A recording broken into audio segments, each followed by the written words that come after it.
All right, welcome to the Bootheel Sports Network. We are once again at the Bootheel Conference Tournament in Torresville.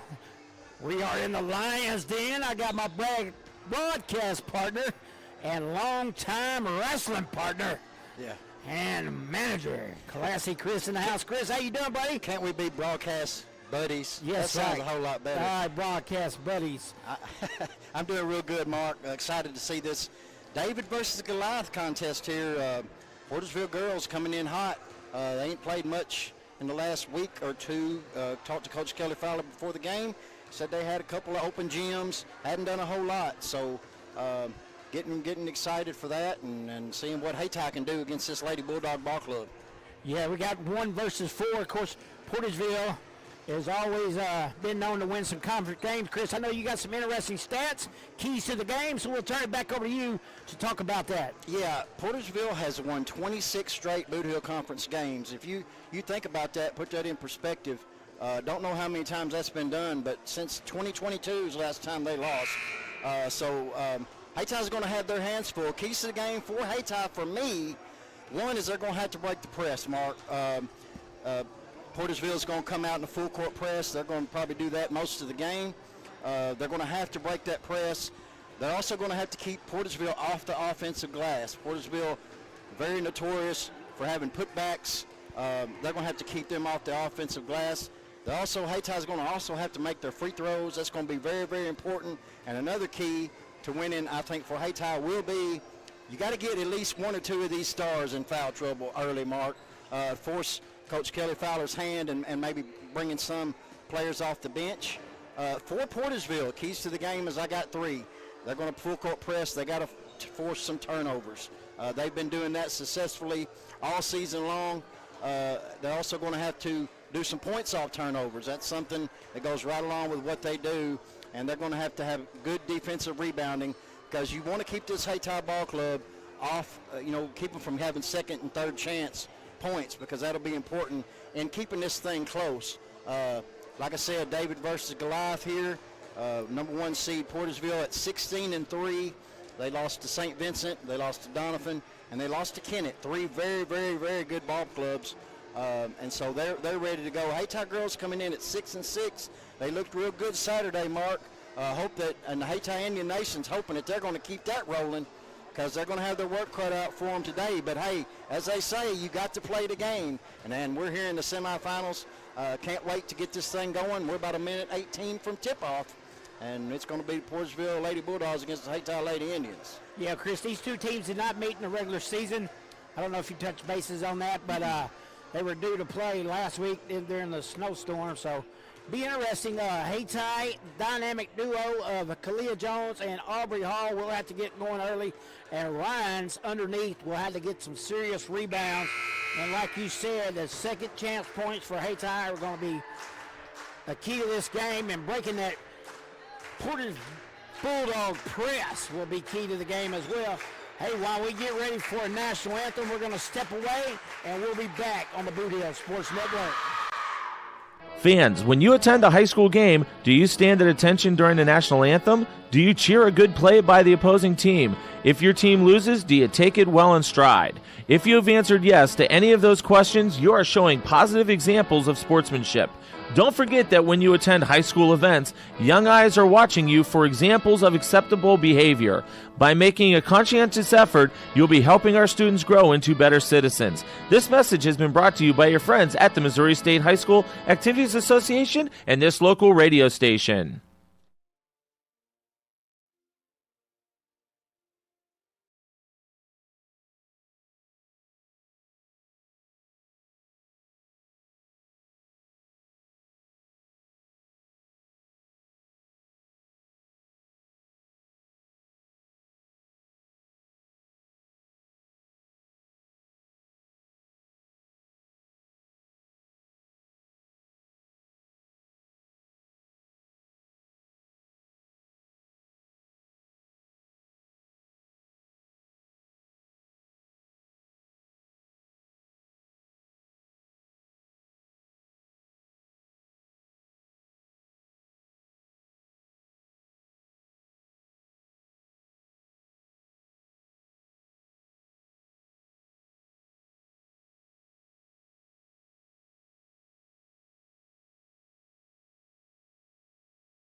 All right, welcome back to the Bootheel Sports Network. And once again, the Bootheel Conference Tournament.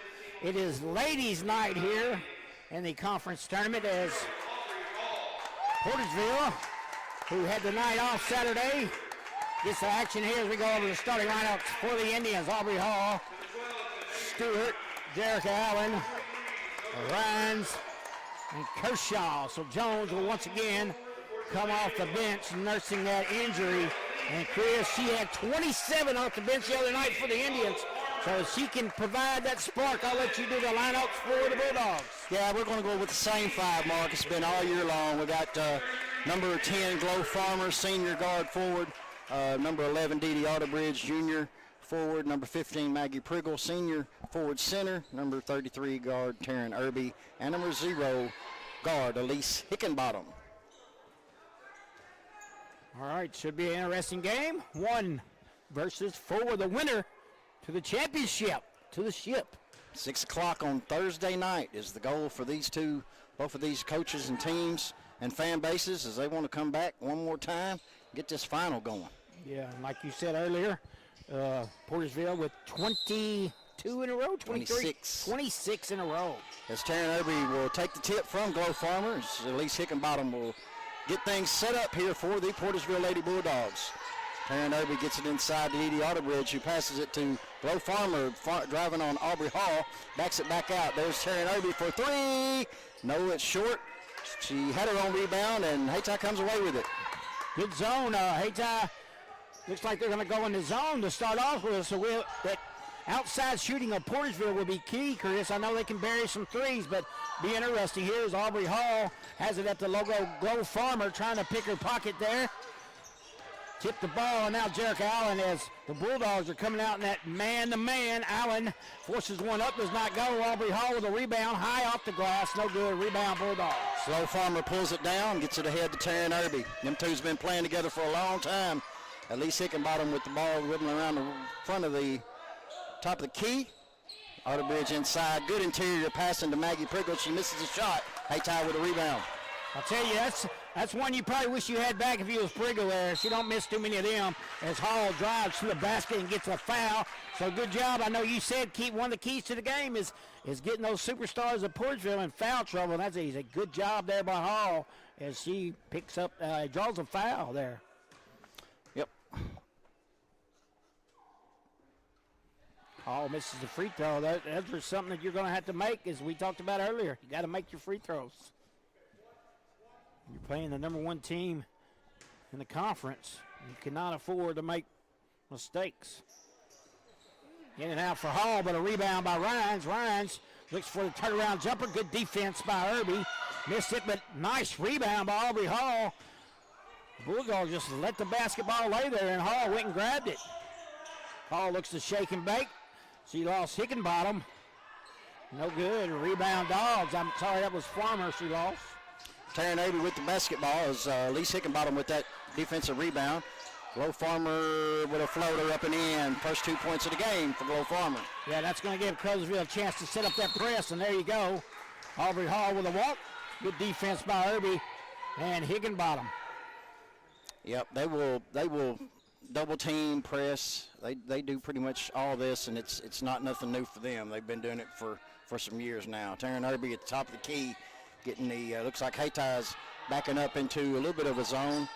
Down inside to Maggie Priggle was knocked away by the Hayti Indians.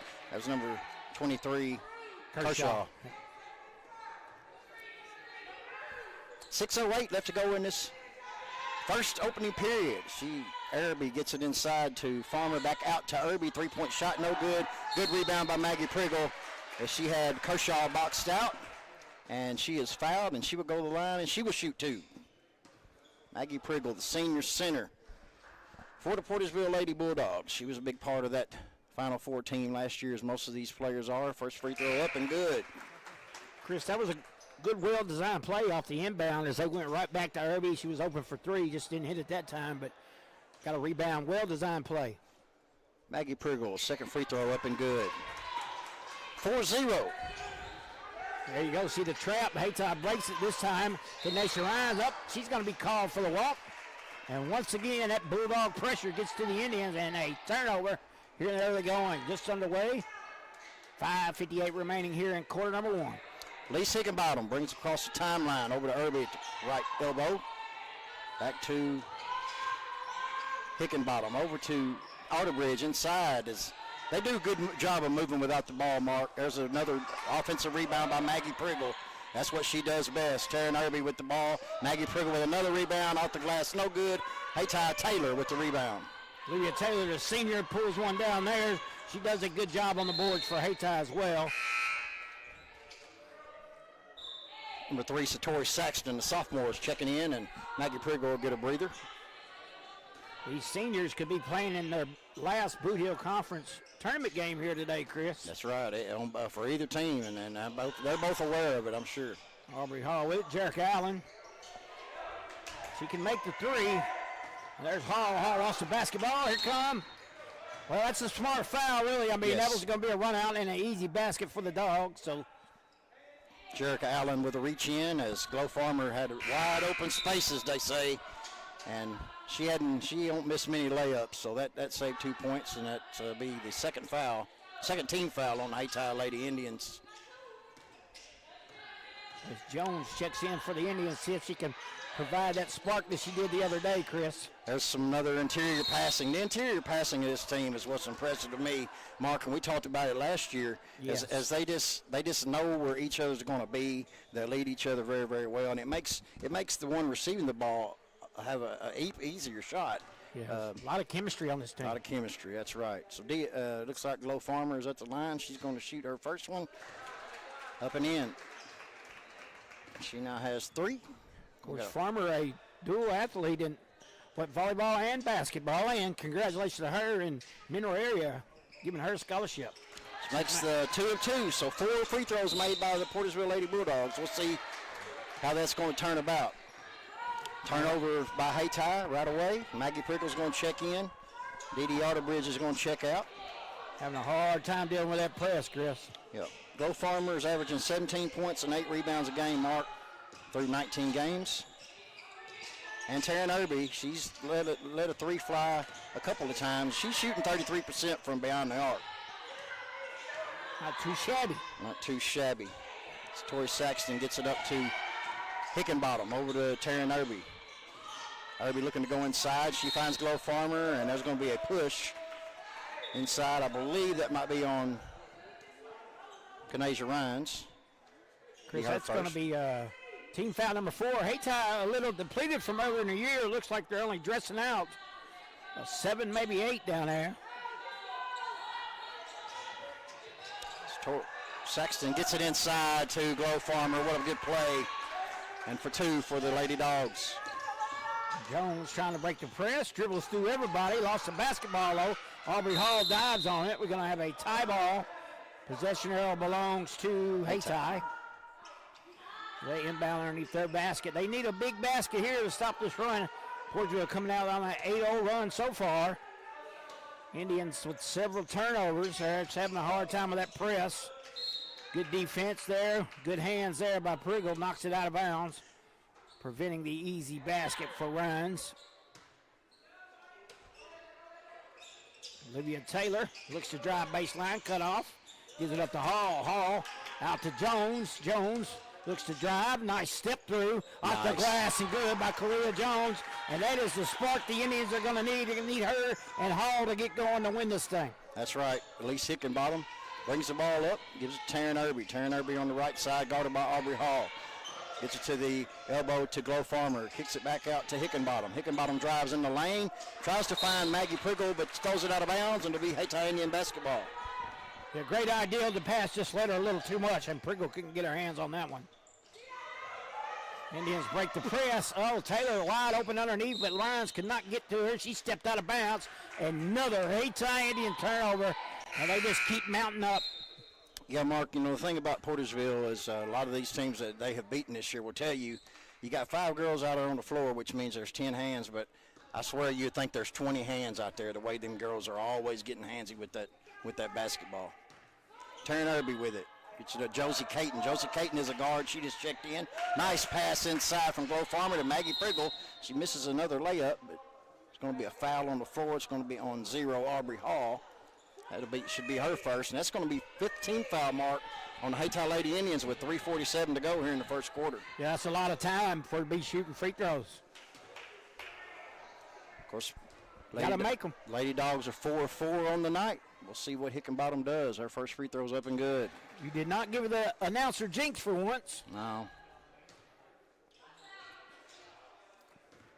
No such thing, she said. No, there ain't no such thing. Second free throw, Hickenbottom Oh, rattles there around. it is. Speaking of that. Missed it. And Olivia Taylor with a rebound. Jarek Allen looking to push it up. Prigo cuts her off. Olivia Taylor looking to drive baseline. Irby's got on her. Now she's going to step back. Nice block by Irby. Goes right to Prigo. Here come the Bulldogs. Low Farmer with the basketball. She's going to look to go all the way. Oh, nice play by Jones. She almost stole it away. Josie Caton comes away with it, and her baseline jumper is no good. Rebounded by Saxton, and she's blocked by Olivia Taylor. Taylor is scrounging on the floor for the basketball. We're going to have a tie-up between her and Taryn Irby. It's going to stay with the Lady Dogs. Hey, good hustle there by both of those ladies. Both teams getting after it here early, Mark. It's kind of how we thought it was going to be.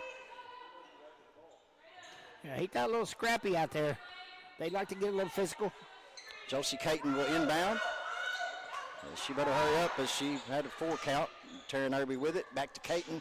Caton driving inside. She thought about going off the glass, and then she thought about passing. So she give me 3 steps. Yep. Give me 3 steps, mister. She got caught. Nice job there by the Indians breaking the press. Hall underneath. Posts is up, will not go. Got the ball back off the glass, still will not go. Got another opportunity, blocked on the inside by the Bulldogs. Saxton comes away with it, gets it ahead to Glow Farmer. Maggie Priggle with, I think, 3 blocks already in this game, Mark. Taryn Irby going to drive the baseline. She goes up, and she's going to be fouled. The shot's no good. She's going to go to the free throw line, and she's going to shoot 2. It's going to be Ryan's second foul, so that's going to be a key for the senior. She's important underneath the boards, but Hayti had 3 golden opportunities out there. They're going to have to cash in on them. Good job of crashing the boards, but you got to make every opportunity count in this game. Taryn Irby, first free throw, rattles around, no good. As number 23, that is Kershaw, checks back in for the Lady Indians. Dee Dee Arterbridge will check back in for the Lady Dogs, and Maggie Priggle will take another breather. Second free throw from Taryn Irby. Nope, no good. Bo Farmer with a hustle rebound. Gets it back out to Josie Caton, over to Saxton. Saxton looking to drive, kicks it back out to Irby for 3. No good. And rebounded by Jones. Going the other way, Mark. Irby's a little cold like the weather outside. She's 0 for 3. So that's going to be something to watch there for. If Indians can keep her in check, that might help them a little bit. That's right. Foul's going to be on Josie Caton, and she got beaten there and got her with the body. Second team foul for the Lady Dogs. Yeah, nothing to worry about so far with 2:33 to go here in the quarter. 9-2 is our score. Near steal there. Hall gets it. Jarek Allen back to Hall. Hall looks to work. Nothing doing there. Good defense by the Bulldogs as they are packing it in. Now Jones tries to cut to the basket. It's going to be called for the walk as she ran into a lot of traffic. Got in a traffic jam and fell out. Turnover. So another Hayti turnover. Elise Hickenbottom, junior guard for the Lady Dogs, brings it up. It's over to Satori Saxton. Got Saxton, Hickenbottom, Farmer, Arterbridge, and Caton on the floor for the Lady Dogs. Inside to Glow Farmer. She's going to turn around. Shot is no good. Good defense by Hayti that time. Olivia Taylor comes away with a rebound. Porterville struggling a little bit from the field, Chris. I know they got 9 points, but they have missed some open shots here early. So you got to think that's probably due to the layoff, man. You kind of get out of sync, and takes you a game to get back in sync. As they did not play Saturday, and I don't know how many days they've actually had off. Probably 11 or 12, you figure, that's like right. Everybody else. But the Indians did get a game in Saturday, so nice cut by Hall off the glass. Good, and we got a foul. That was an excellent ball movement there by the Lady Indians. Aubrey Hall gets her first 2 of the game. Yeah, Aubrey Hall is going to be an important part if there's going to be a victory for the Hayti side. She's going to have a great game today, Mark. She's doing well so far. Yeah. She's just a sophomore, so bright future for Hall and the Lady Indians, as Jones will be coming back too. As that rattles in, she got that one. 4-point game with 137, Chris. Haytie's about where they want to be. I'm sure they're not disappointed. Portersville wish they had a bigger lead, but still got a lot of basketball left to go as Hickenbottom drives around on Aubrey Hall, and there's going to be a travel on Hickenbottom. Good job by the Haytie defense. Yes. What you're going to need. Turn them over like they've been turning you over. Now they're going to go back in that full court press, see if the Indians can do anything with it. Jericho Allen lost it, got it back, gets it back again. Now Olivia Taylor's going to lose it, go out of bounds. So a turnover once again by the Indians, and Portersville gets Priggle back in, and Irby as well. Yeah, Josie Caton and Glow Farmer will take a breather for Coach Kelly Fowler. 9-5, Mark. 1:15 left to go here in this first quarter. Kelly Fowler's shouting out instructions. Hickenbottom over to Irby, back to Hickenbottom. Hickenbottom being guarded by Kershaw. Gets it over to Saxton, back to Irby. There's bodies flying on the floors. Dee Dee Otterbridge took a spill. She gets back up. Saxton with the basketball, looking to drive, and she's guarded by Kalea Jones, who done a great job, Mark, cutting her off. The Indians showing good defense here as Portersville's having to work for this, Chris. Yep, man-to-man defense by the Lady Indians. Maggie Priggle out the three-point line, which is, nice drive inside as Kershaw. Yeah, Kershaw she got by Kershaw and had a clear lane to the bucket, Chris. Went off the glass and good, and now it's 11-5. And we got a foul on number 11. That's Dee Dee Otterbridge, be our second. Hall going to trigger it in for the Lady Indians. Gives it to Jericho Allen. Allen needs to get it into the front court. Finally does. Lost her dribble. Gets it back. And a lot of sloppy ball out there right now. We got a timeout, I do believe. Let's see. Got a 30-second timeout, so we'll step away and we'll be back on the Bootheel Sports Network. The Hostile Hour is your weekly dose of pure action-packed professional wrestling every Saturday at 11 a.m. The Unified Wrestling Alliance brings you the hardest-hitting talent from across the country, all battling for glory. Plus, each week features a classic match from the vault, straight from the golden days of wrestling history. Hosted by the Mid-South's #1 wrestling podcaster, Buster H.R. Johnson. Only on the Bootheel Sports Network on YouTube.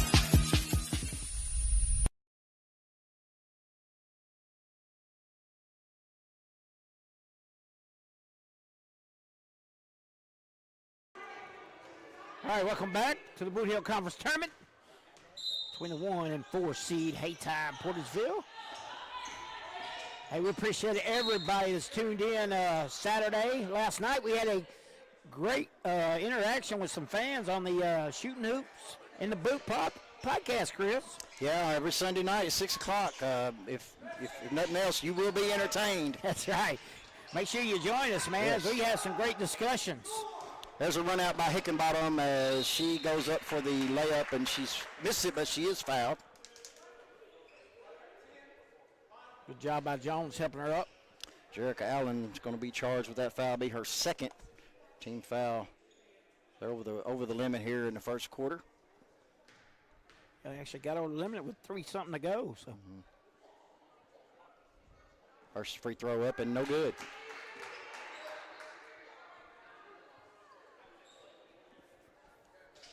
Elise Hickenbottom, second free throw from the junior guard.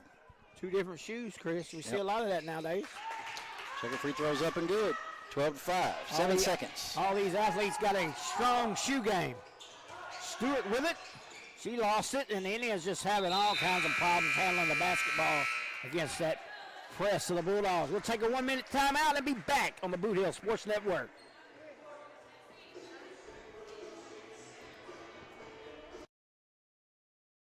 One of our fine sponsors today is Glowing Hearts Consumer Directed Services. If you are disabled, trying to remain at home, and struggling with daily personal care, contact Glowing Hearts Consumer Directed Service in Carruthersville and Marston.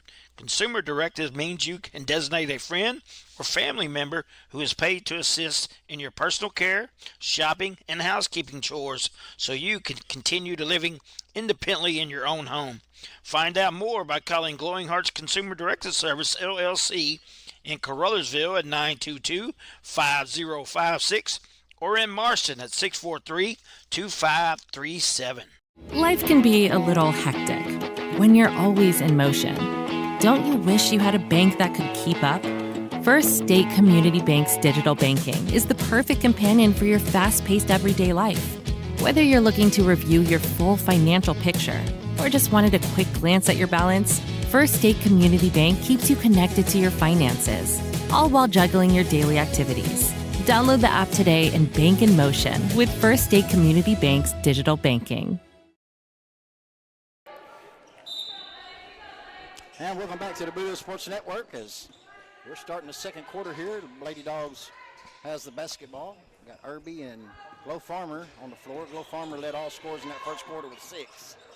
Irby tried to find Glow Farmer inside, and it was knocked out of bounds by Hayti, Olivia Taylor. Olivia Taylor seems to be everywhere here tonight so far. She's having a really good defensive game. Lise Hickenbottom will take the ball out. Looking for somebody, gets it out to Taryn Irby. Irby being guarded by Aubrey Hall. Irby going inside, drives the lane, blocked by Hall. It's going to go out of bounds, and it's going to be off of Portageville. Back to Lady Indians. Good stop there by the Hayti defense there. Going to need a lot more of those. Here comes that pressure again. Aubrey Hall is going to try to break it, cut off. Lost the basketball. Good job of getting that baseline there. Hall couldn't go nowhere. Yeah, she just tried to get around the corner there, so to speak, and she just could not and dribbled the ball out of bounds. Taryn Irby with the basketball as it's 12-5, 7:36 left to go here in the first half in this semifinal Bootheel Conference matchup. Maggie Priggle with the basketball, gets it picked by Irby, gets it out to Hickenbottom. Hickenbottom with the drive inside, shot up, no good. Saxton had the rebound and lost it. Don't call it travel on the Lady Dogs. It's going to go back over to the Lady Indians. I think both of them had the basketball at the same time. They seemed a little confused, but that's what it was. Allen, she runs right into the trap. Now step through. Aubrey Hall's got it. She lost it, and Kalia Jones gets it. Foul on Glow Farmer, Mark. Wow, that should have been no call. Oh, I'm sorry, no. That's foul on the other 10. Foul on Jerica Allen. That should not. I mean, they're hustling after a basketball. Come on. That's Jerica Allen's third foul of the game, so she's going to take a seat. Kershaw guarding Irby, gets it over to Glow Farmer. Farmer finds Saxton at the top of the key. Josie Caton has checked in. She's trying to get inside to Glow Farmer. There's Olivia Taylor once again, almost caused a steal. Portageville Lady Dogs gets it back. Josie Caton with the drive is a steal by Hall. Hall now has to see what she can do. Missed the shot, but there's Kalia Jones. She'll dribble. Missed her shot, but she is fouled, so Jones headed to the free throw line. It's 12-5, but Mark, you got to be happy if you're a Hayti Lady Indian fan with this defense that they're playing. Right. I mean, they start making some shots, and we're going to be all right. I think they're doing a good job on the boards, playing good defense. I mean, you're only giving up 12 points to a great Portageville team here, Chris. Yeah, Coach Samantha Jones, you can tell that her game plan is in effect, and it's working good so far, Mark.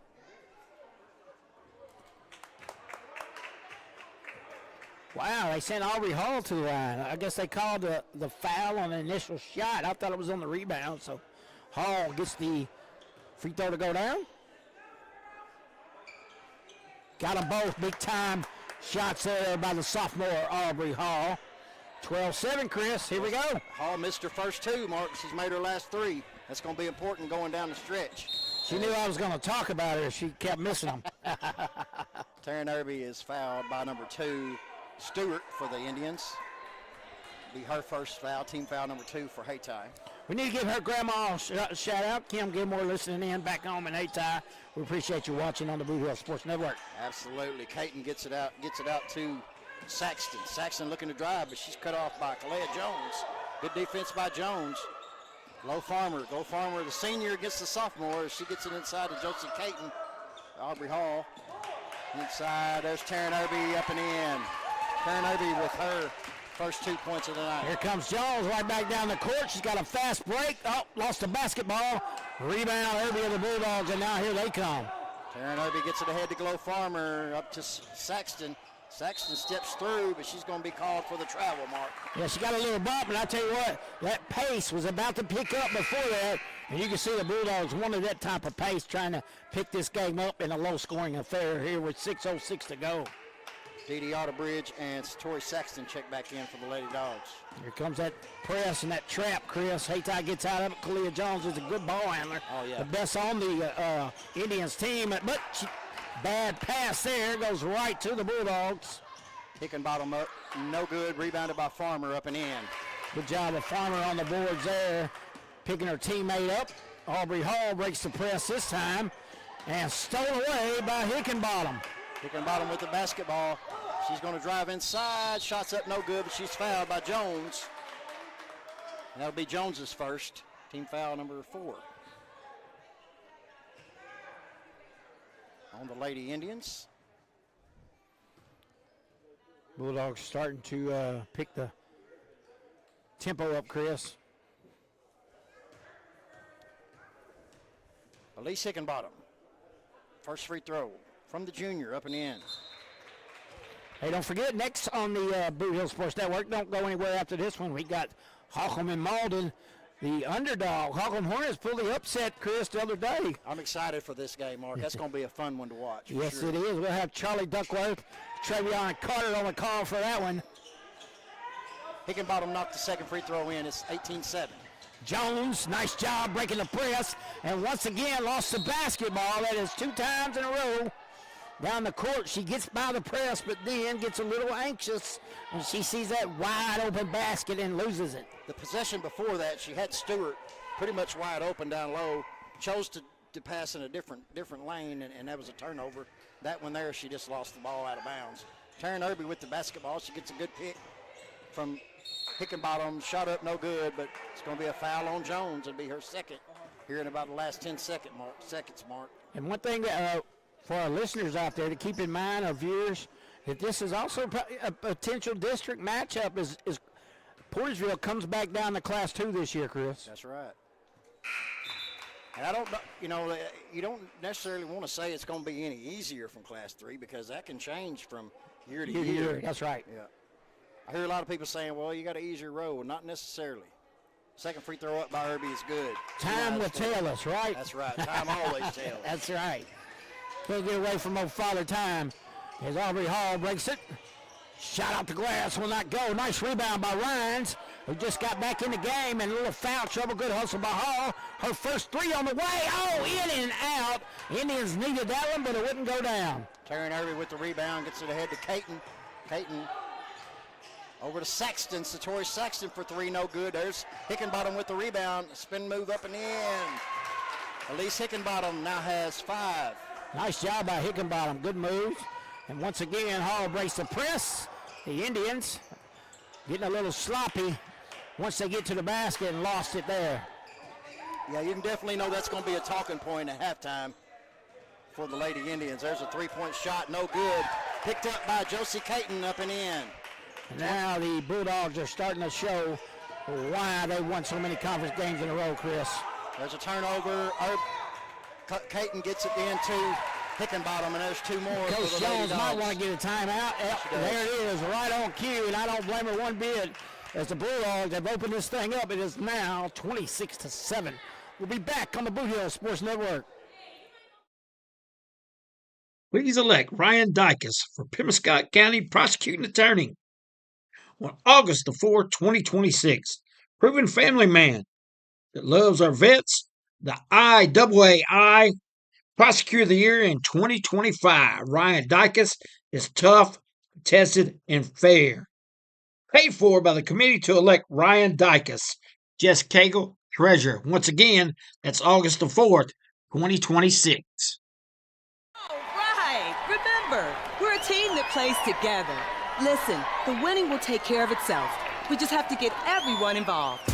In interscholastic sports, we celebrate what makes every one of us unique. And in the pursuit of a common goal, everyone in the huddle, in the bleachers, and in the community comes together. This message presented by the MSHSAA and the Missouri Interscholastic Athletic Administrators Association. All right, welcome back to the Bootheel Sports Network. Thanks to our fine advertisers out there. We appreciate you. 26-7 is now our score with 4:13 before the half. The Bulldogs on a run here. 14-2 run, Mark. 14-2, Chris.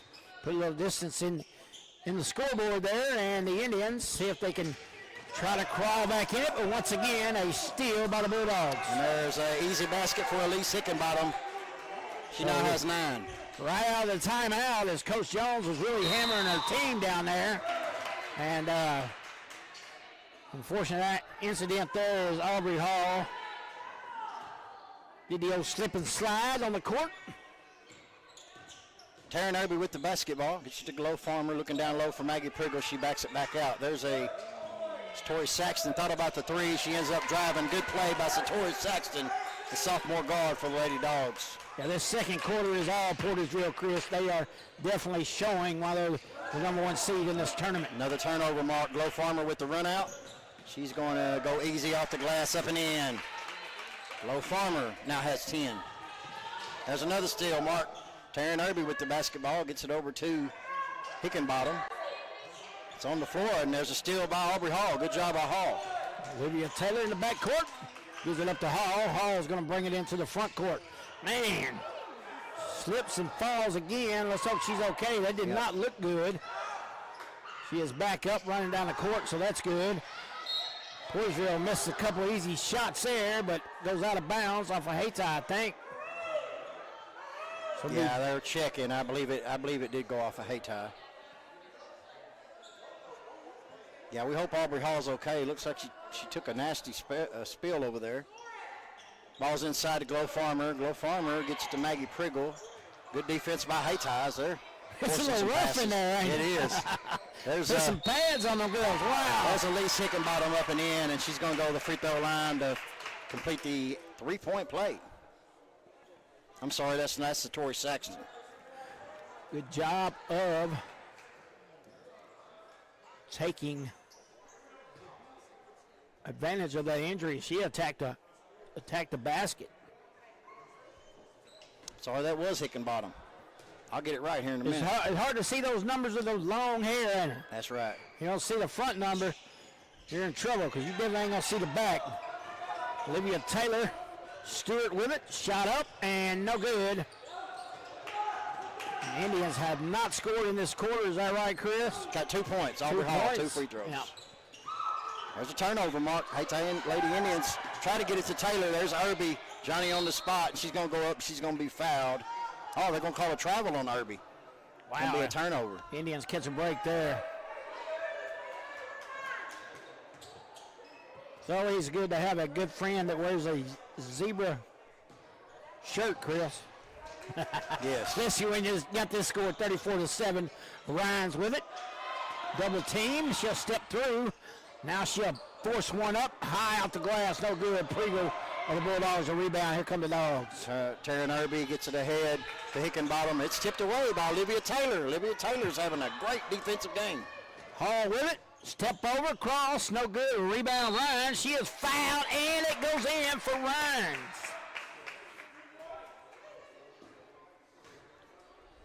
Good job by the senior and the homecoming queen. That's like that chicken soup on when you got a cold. It's very well needed. Yes. And that was very well needed basket by the Lady Indians. You're right. Nothing like good old homemade chicken noodle soup when you're feeling bad. The Indians were feeling bad there. They needed that.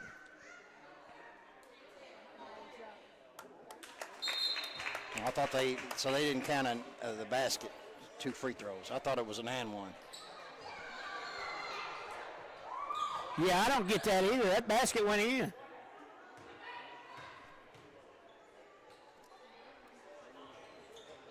I don't know. I would be screaming and hollering and jumping up and down. Tori Saxton going to shoot a three-point shot, and it's nothing but net. Woo, she tickled the old twine on that one, Christopher. Now she's got 8.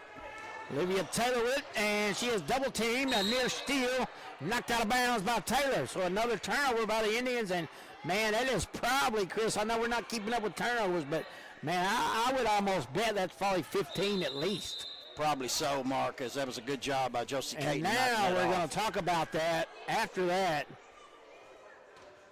It's probably going to be too late to do anything about it now, Mark, I would think.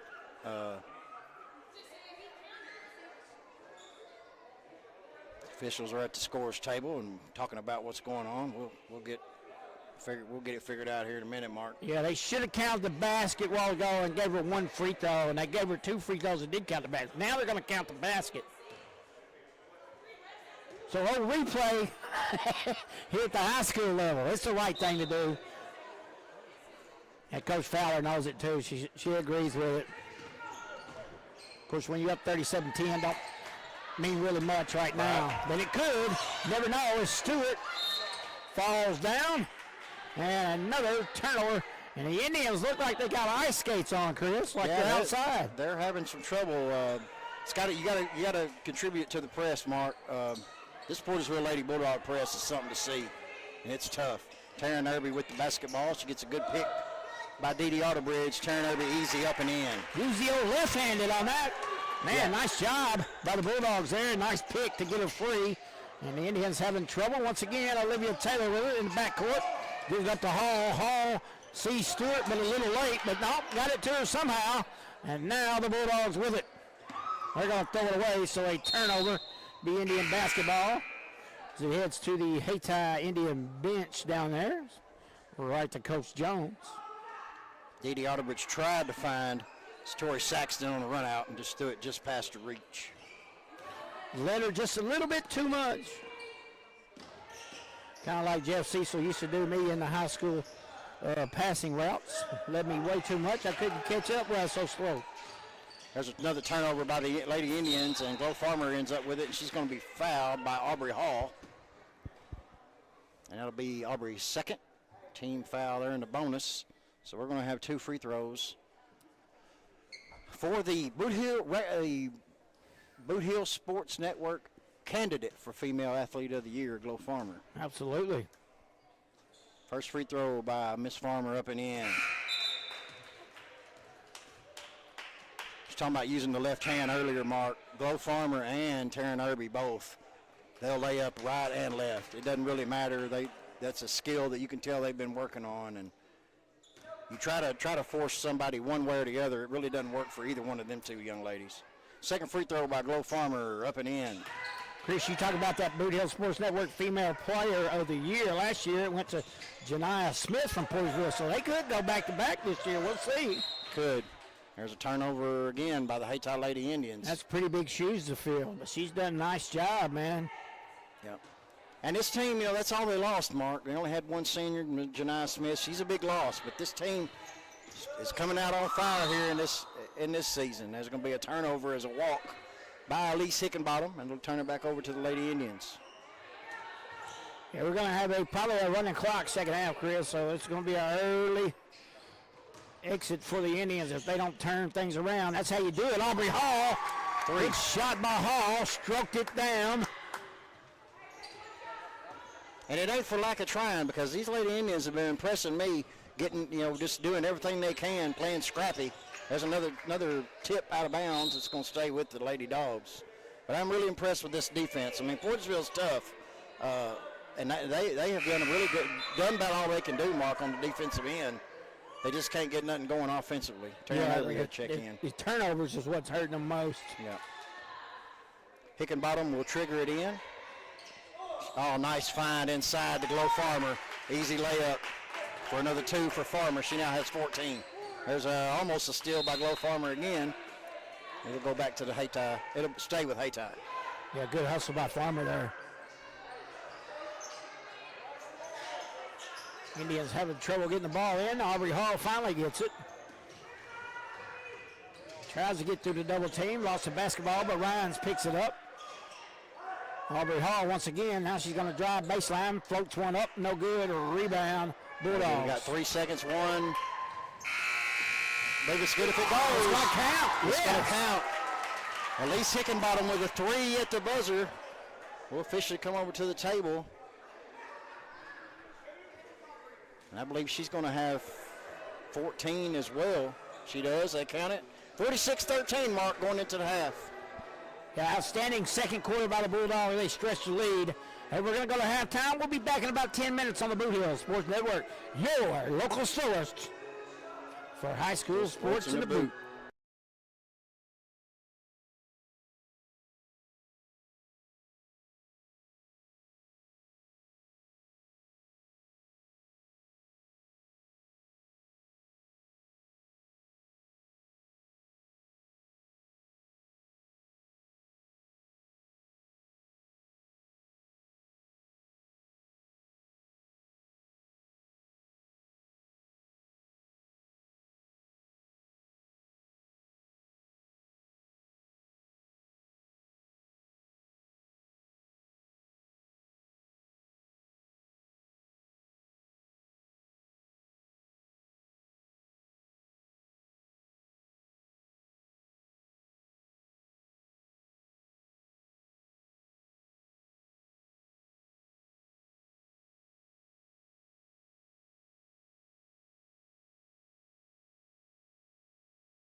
Welcome back to the Bootheel Sports Network, where we're about ready to start the third quarter here in this semifinal game between Portersville and Hayti. We'll run down some scoring real quick for the Hayti Lady Indians.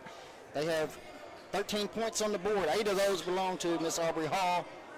Kanasia Ryans has 3 and Kalea Jones has 2. For the Portersville Lady Bulldogs, it has been the Hickenbottom and Farmer show, as both of them ladies have 14 each. It's Tori Saxton with 8, Taryn Irby with 6, and Maggie Priggle and Josie Caton with 2 each. And so it's 46-13 here to start the third quarter, as first quarter was kind of tight. It was a 12-5 lead for Portersville, but 34-8 outscoring in the second period, and that's where we're at right now. It's 46-13 as the Lady Dogs will set to take it out as Grove Farmer gets it over to Hickenbottom.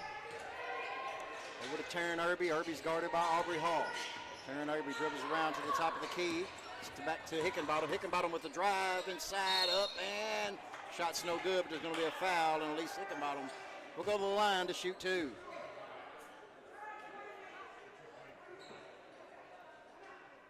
Foul is on number 11, Erica Johnson. That's going to be her first. Team foul number 1. We're just underway here in the third quarter.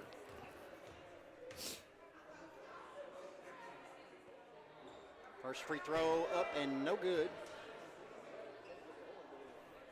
Portersville has shot a lot of free throws here today, Chris. Yep, that was her 5th. She was 3 for 5, trying to make it 4 for 6 here. Free throw by Hickenbottom, up and no good. Aubrey Hall tips it to Jerica Allen pushes it up. Aubrey Hall looks to drive. Lost the basketball. Stewart picked it up, and Hall got it back. Shot up, no good. Here come the Dogs. Here's Hickenbottom once again, as she's got Tori Saxton, and she finds her. Saxton off the glass, up and in. Good transition basketball there by the Bulldogs. 48-13 is their score. Indian basketball, Jerica Allen gives it up to give and go.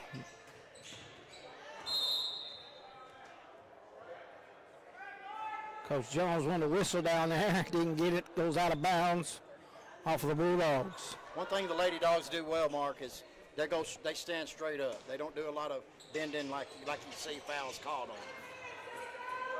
That's good discipline basketball, Chris. Hickenbottom gets it to Saxton, up and in. Tori Saxton now has 10. That says a lot about your coaching as well, teaching them the right fundamentals of the basketball game. Aubrey Hall pushes up slow, 50-13. That's the pick, stolen away by the Bulldogs. Gets it ahead to Hickenbottom. Hickenbottom off the glass, up and in. A lot of easy baskets coming the way of the Bulldogs now, Chris, since the second quarter, and they continue right after halftime. Allen looks to work it. Loose ball off the foot of the Indians. One thing you haven't seen is Kalea Jones hasn't been in the game much, Chris. You got to wonder if that injury is still bothering her a little bit. Go Farmer up and in. Yeah, Mark, it's definitely bothering her because she'd be out there. There's no doubt about it. Yeah. Low Farmer now with 16. Still a lot of the season left, too, so you might consider that. And most importantly, the district tournament. So not a bad move to rest her for sure. As you're down this big, and it's going to take a miracle on the hardwood to win this thing. Tori Saxton with the rebound off the miss by the Lady Indians. Saxton gets it over to Irby. Irby thought about a 3, but she took a step too much, Mark, and the old Travels called it. Turned back over to the Hayti Lady Indians. You could tell she really wanted that 3. She said, no, I might as well drive in, and a little late. After she hopped to the left a little bit, got called for the old travel. Been only three three-pointers made tonight for both teams. 2 by Portersville and 1 by Hayti. Allen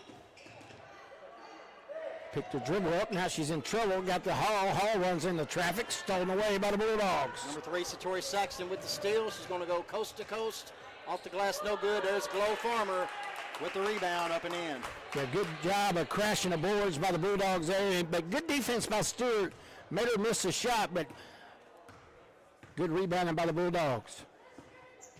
Aubrey Hall looks for the pick. Give and go to Ryans. Ryans shot up, no good. We got a foul, but it's going to be on the floor. So Indians ball out of bounds underneath their basket. Fouls on Cameron Watkins, the freshman, number 14. Her first action today for the Lady Dogs. Jarek Allen's going to drive, step through, got it. Nice job by the senior Jarek Allen. Lee, that's her first two of the game, Chris. It is, getting her in the scorebook. 4:38 left to go here in the third quarter. Taryn Irby slowly walks it up, gives it over to Caton. Caton looking to drive. Nice pass inside to number 3, Satori Saxton. Give Caton the assist. Give Saxton the bucket. And she's going to go to the free throw line for the 3-point play. That's a textbook basketball, Chris, right there. Drive the lane. Nice dish with the old bounce pass. Interior passing is not easy to do, Mark. Anybody that played basketball knows it's congested down there. And the 3 free throw by Saxton's up and in. Once again, Hall bring it up for the Indians. Bulldogs are going to now start putting a little pressure on the Indians. Ryan step through off the glass and good for the senior Kanesha Ryan. She now has 5. Taryn Irby with the basketball. Looking it up, 4:09 left to go here in the third quarter. As Caton looks to work it inside the Farmer. There's a good play by number 12 for Hayti and Ryans with the steal. Allen on the run out. Lost the basketball. Got it back. Now she'll step through. She has fouled. Will be shooting foul. So Allen to the line for 2 for the Indians. Exactly what you want here for Hayti is a chance to put some points up with no time running off the clock. You're right. You need a bunch of points.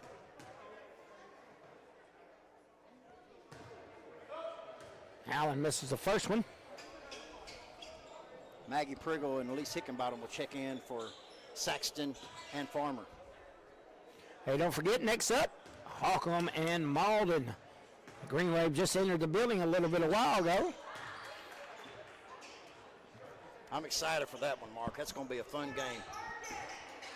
Taryn Irby with the basketball. Gives it back over to Hickenbottom, and they're going to work their offensive set. Irby looking to find Maggie Priggle down low. Good job by number 12, Ryans, to cut that off. So Caton has the basketball now. Back up top to Hickenbottom. Hickenbottom to Irby. Irby looking to drive, and she does with the left hand. No good. Rebounded by Ryans. Irby likes to use both those hands in shooting and does a good job. Just nice job by Aubrey Hall. Hall is going to get into double digits there as points 9 and 10, and looking for 11. Yeah, Aubrey's been carrying a load today, Mark, especially with Jones being out. She's got a lot on her shoulders, and she's still playing hard. Yeah, she's doing great out there today. She's got 10 points. She's got half of the Indians scoring. And just a sophomore, Chris, if we mentioned that earlier. So that's right. There's Watkins with a shot, no good. Freshman with an opportunity, and there's a offensive rebound by Elise Hickenbottom, and that's up and in. She now has 18. Aubrey Hall bring it up for the Indians. Pick the dribble up, gives it to Ryans. Ryans looks to drive, runs into Irby. Got a foul on the Bulldogs. I think it's a push in the back by Priggle, and it is. So Indians ball out of bounds. The 4th team foul by the Bulldogs here in the third quarter. That's unusual. Oh, they're going to call it a shooting foul. Let's see, they're lined up for free throws. Well, once again, they're confused out there. They thought it was the 5th foul. They got you.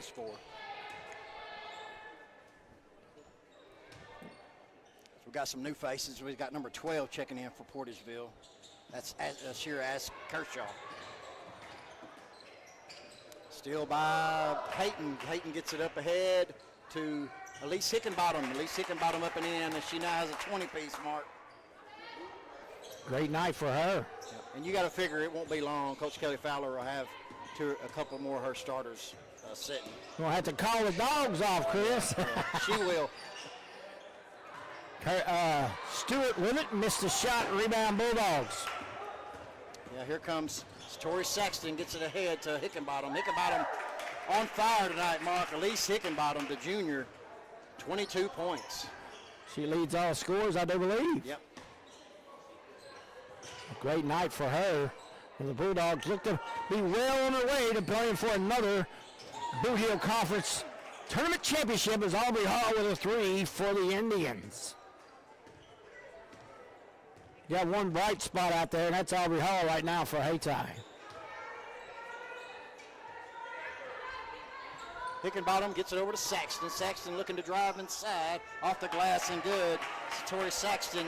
Seemed like that free throw percentage for this second half, Mark, is a whole lot better for the Lady Dogs than it was in the first half. Yeah, and the bank's open late night here in Zenith at 6 o'clock on a Monday night, Chris. That's right. It's going to be over in the back. For the Lady Indians, that's going to turn it over as Irby and Go Farmer will check back in, as Caton and Kershaw will check out for the Lady Dogs. Chris, I'd be interesting to see Coach Fowler's overall record. I'll have to find that out. What are you thinking? Like I don't 700-800 know. percentage? You know, we've on some interviews we've had with her. I think some of her first years weren't that great, Mark. I think there was a lot more losses than wins. I'll have to check on that, but she's had a lot of success in the last 4 years. That's right. Nice shot. Shot by Elise Hickenbottom, and she continues on, and she has 25. She drained that one for sure. Here come the Indians. Jerica Allen.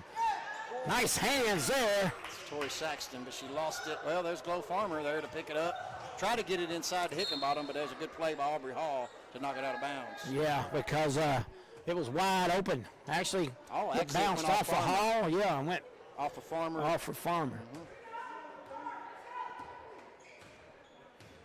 Good reaction there by Hall. Oh, stolen away. Irby read that perfectly, Chris. Yep. She's got an easy layup up and in. Taryn Irby now has 8. Not a big game for her, but didn't really need it. Point-wise. Another foul. That's going to be 2 free throws. So that is going to be team foul number 5, excuse me. 37.1 remaining in the third quarter. Fourth quarter, we'll go quick. It will be a running clock. It's a 72-23. Jerica Allen can make it 24 and 25, though. And rims off on the first free throw. Joseph Caton checks in for Elise Hickenbottom, Coach Kelly Fowler.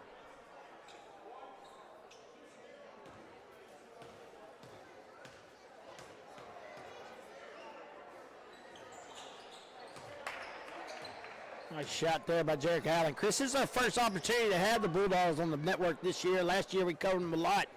I know you took a new position at your job, so we were able to cover them like we want to, but I'm glad we got them all, man. They look awesome here today. And there you go, Priggle with another basket for the Dogs, and they just are pouring it on now, Chris. Aubrey Hall with the ball. There's a rebound by Maggie Priggle, gets it ahead to Irby. Irby looking to get it ahead to Saxton, and she does. Saxton thought about the 3. This is going to be a foul on the floor. Hip she might have check. stepped out of bounds, yeah. That was on number 10, Johnson, Erica Johnson for the Lady Indians. Be her 4th foul. That's Jerica Allen. I'm sorry, Jerica Allen. She gave her a hip check as she went by. Allen will check out. And I think 11, if Johnson she did not step out, Chris, they probably wouldn't have called a foul. Probably not. Irby, Farmer, Priggle, Caton, and Saxton on the floor for the Lady Dogs. As there's Taryn Irby from the corner, as Aubrey Hall closes out quick on that. Shot no good. And it's going to be into the third quarter, Mark. 74-24 as we're going to the fourth. For your next concrete job, give Jones Concrete LLC a call in Carruthersville, Missouri.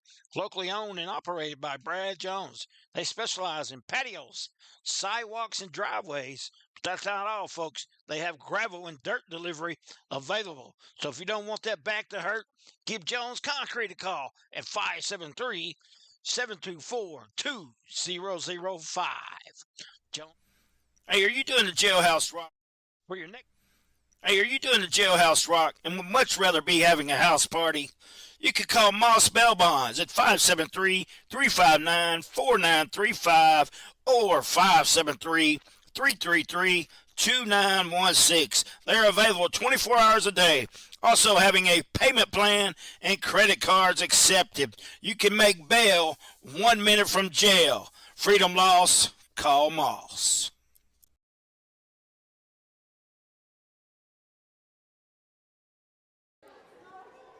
Welcome back to the Bootheel Sports Network. It's been all Lady Dogs here in this one. Portersville leading the Hayti Indians 1 versus 4 seed, 74-24, as we'll have 8 more minutes. Like I say, stick around after this one. We got a good matchup coming up next. Holcomb Lady Hornets and the Malden Lady Green Wave, as Ravion Carter and Charlie Duckworth will be on the call for that one. Stewart tries to drive. She's tied up, and once again, another Indian falls down. They have had a hard time staying on their feet.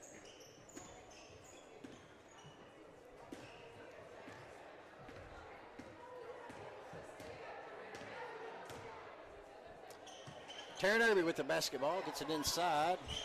The number 3, Satori Sexton, shot rattles around, no good. Farmer had it, lost it. It's going to be out of bounds off of Farmer. There's number 14, Brazier Grant. Good job by her.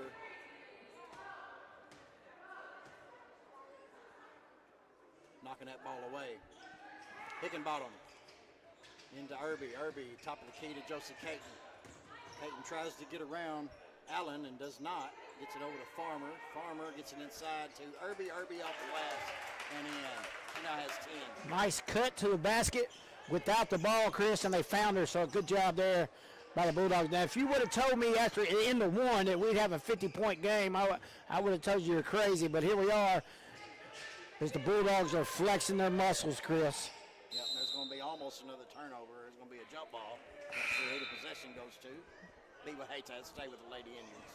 Bulldogs will play the winner between Malden and Holcomb we have next, and that will be for the championship, Chris, as Portersville looks to go back-to-back. They've won the last 2 championships. Hall with 3 will not go off the front of the iron. Goes out of bounds. Bulldog basketball. We got some subs coming in for the Lady Dogs. It's Maggie Priggle will check in along with Ashira Kershaw and number 14 Cameron Watkins, the freshman. For Coach Kelly Fowler, 76-24. We're under 6 minutes left to go in this one. Lee Hickenbottom with the basketball. Gets it over to Saxton. Back to Hickenbottom. Hickenbottom dribbles around as Aubrey Hall did a good job. Almost come up with the steal, but it was off her foot. It'll stay with Portersville.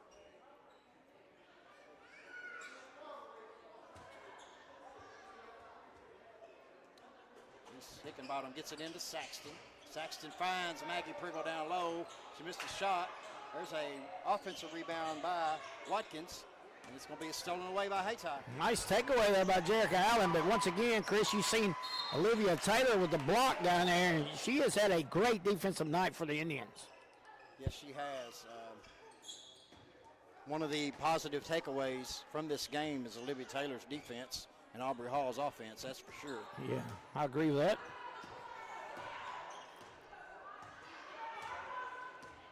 It's Tori Saxton. It's a ball to Hickenbottom. Hickenbottom drives the baseline, kicks it out. She's going to step out of bounds. Good job again by the Hayti Lady Indian defense. As it doesn't matter what the score is, they're still playing hard, Mark. 4:38 left to go and counting in this one. Well, Kershaw was ready to jack it up. Tell you what, she wanted that 3. And here comes Hall, pushing it up quickly for the Indians, and now she'll back it out. Olivia Taylor from the free throw line. Turn around, no good. Nice rebound. I believe that's Johnson underneath. Grant with the rebound.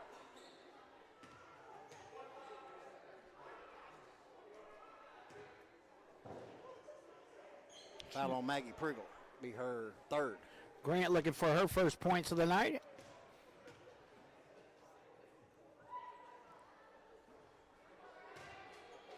Awkward free throw shot, the two-handed push. If it goes in, it really don't matter, right? That's what counts. Right. It don't matter.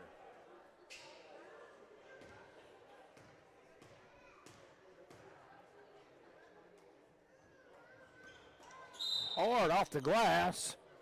No iron, so they're going to whistle it dead. She's just a freshman, so she's got a long way to go.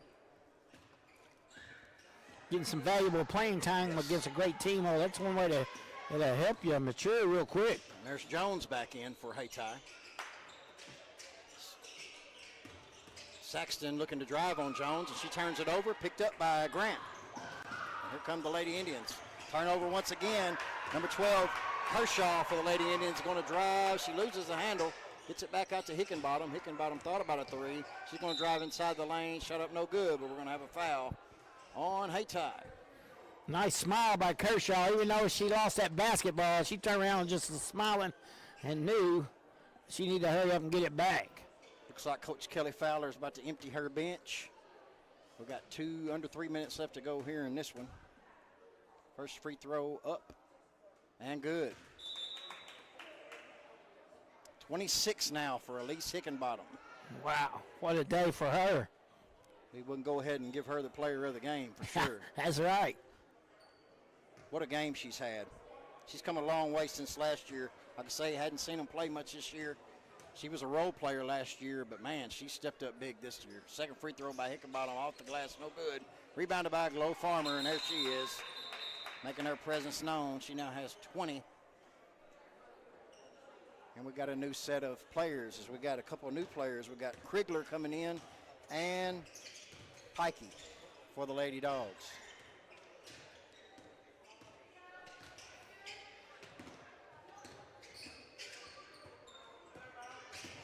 Aubrey Hall tries to step through, cut off. Jerica Allen shoots the three. It will not go. Rebound. Glow Farmer. Surprised she's still in there, but there's got to be a reason. You just hate for something to happen, for her to get hurt or something like this in a game like this. Taryn Irby gets it over to Caton. Caton to Pikey. Pikey looking for three, no good. Well, your teammates just cheering it on down there. That's a good thing to see when you got players who don't see a lot of minutes getting the opportunity to get in the scoring column, and your starters over there just hooping and hollering for them. Yes, Farmer, Caton, and Irby will take a seat for the rest of the night. So we've got a fresh young crew in for the Lady Dogs. Yeah, there's about 1:05 to go. Aubrey Hall got it. Count it. Free throw to come. Hall just keeps going. And now she has 15 for the Indians. So a good job by Aubrey Hall here today. She's done her part. Yeah, and these Lady Indians haven't given up either. A lot of times you'll see teams just cash it in, but they're playing hard still. Yeah, you're very right, Chris. Coach Jones has instilled that work ethic into these ladies, and they're doing a fine job with it. Final 30 seconds here, Mark. Just a little outmatched today. It's number 12, Kershaw. It's going to be stolen away, or else it's going to be picked up. Jump ball. So we're down to 20 seconds and counting. And this one will be in the books. Like I say, stick around as we got a good one coming up next. Hawcom, Lady Hornets, Malden Lady Greenway with Charlie Duckworth. Travion Carter will be on the call for that one. 3-point shot up and no good. There's Pikey with the rebound, up no good. And there's a shot off the glass, no good. Joanna Locke, freshman, missed it. And that's going to be the ball game. 79-27 is your score. We're going to take a break. We'll be back on the Bootheel Sports Network.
Welcome back, everybody, to the Bootheel Sports Network here in Zenith Hornersville Gymnasium, the Lion's Den, as we call it. It is going to be the 6-seeded, the Cinderella team, the Hockham Hornets, against the 2-seeded Juggernaut Malden Green Wave here in the second girls semifinals game. You just saw Portageville beat Hayti to advance to the finals, but now it is time to see if Malden will get their rematch for the third time straight against Portageville, or if Hockham can sting once more against the Green Wave. I'm Charlie Duckworth, joined alongside Travion. Travion, you had the Malden girls Saturday against South Penn. What did you see out of that team? Yes, I did, and what I seen from that game, all the Malden girls, they just moved like electric. They moved like liquid on the offensive side and defensive side, especially on the defensive side. You know, Cohen, Cobb, Thornton, Mathis, Jackson, all doing their job, all putting in this effort, and they just played well. Yeah, and then talking about Hockham, it's really, can Ava Gurley and Caitlin Hardcastle get hot again? They both had double-digit points in their win against Campbell, and they were really the catalyst for that game. Can Landon Hodges as well, number 22, you see her there at half court. She's going to tip off. I believe she had 16 or so rebounds against Campbell in that game. So all the talk is over here. It's time for some action. The tip is won by the Hornets. That's Ava Gurley with the ball. Gurley pass to Hardcastle. Passing around, that's Hardcastle again, launches a three. Money to start this one. That's a great shot selection.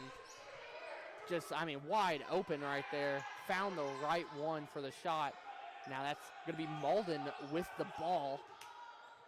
Passing around here. That is going to be a shot up and good for three. That's Cobb right there. And Cobb, she's really well at shooting. And now the double team coming in, intercepted by Malden. Cobb with the ball again. That steal was from number 10, Mathis. Ball moving around. Once more, that's a beautiful pass inside. No good for Cohen, but the shot comes back. The putback is good. That was Jackson on that one. And now there's going to be a foul call, or actually a timeout called on the court. So we'll take our first timeout of the game. We'll be right back on the Bootheel Sports Network. One of our fine sponsors today is Glowing Hearts Consumer Directed Services. If you are disabled, trying to remain at home, and struggling with daily personal care, contact Glowing Hearts Consumer Directed Service in Carolsville and Marston. Consumer Directed means you can designate a friend or family member who is paid to assist in your personal care, shopping, and housekeeping chores so you can continue to living independently in your own home. Find out more by calling Glowing Hearts Consumer Directed Service, LLC, in Carolsville at 922-5056 or in Marston at 643-2537. Welcome back to the Bootheel Sports Network. Hockham takes the inbound. That's Gurley with the ball. Gurley gets stripped, and now here comes Malden down the way. No good. Hardcastle with the rebound.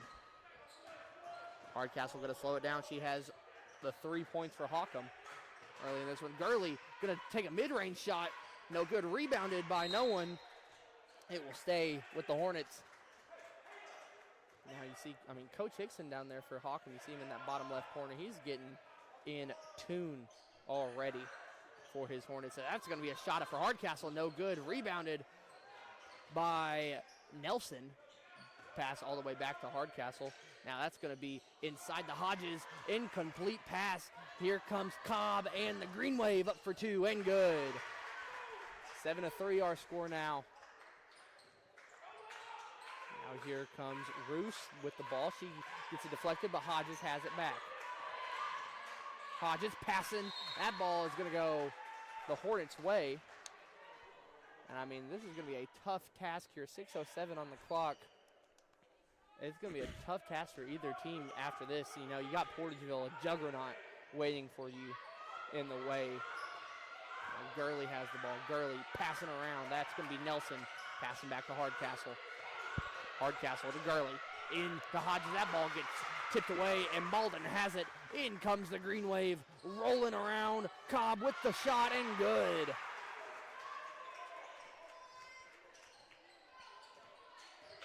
And now Hardcastle getting pressured, and there's going to be a push called on the Green Wave.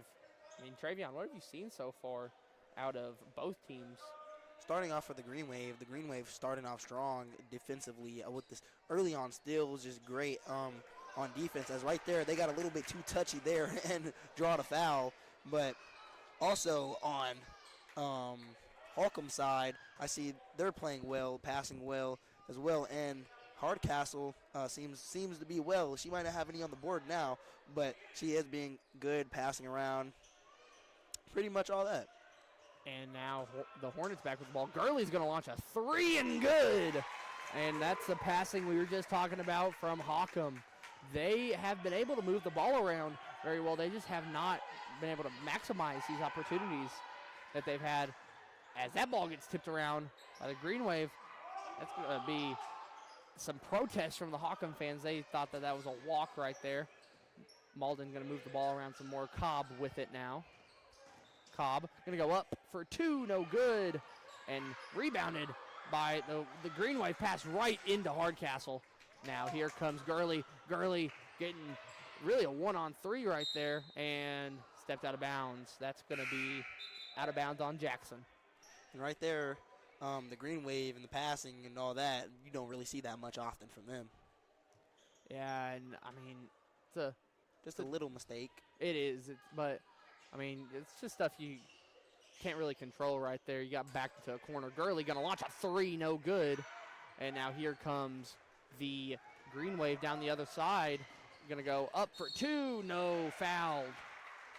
Going to be the first free throws of the game here for Malden.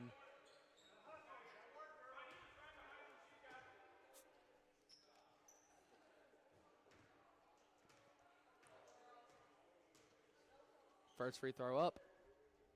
No good. But there's a reason that you get to shoot two and get a redemption. Second free throw is good. And that's the redemption we were just talking about for Jackson. Off of that miss, it's 10-6 now, Green Wave lead as that ball's going to get intercepted by Cobb. Cobb pass it up to number 3, that's Thornton. And she's good, as now there's another tip. Hawcom just not been able to get the pass out, as that's going to be saved. Beautiful save right there. And that's going to be out of bounds on the Green Wave, but they couldn't quite get the shot to finish that either. But see, that's just how the defense for the Lady Green Wave goes. Yeah, I mean, that save right there, though, you got that pass saved some, I don't even know, that was insane. So Hardcastle going to inbound it to Gurley. Now here comes Gurley, getting double teamed here, and she loses it. It's going to stay Hawcom basketball, though.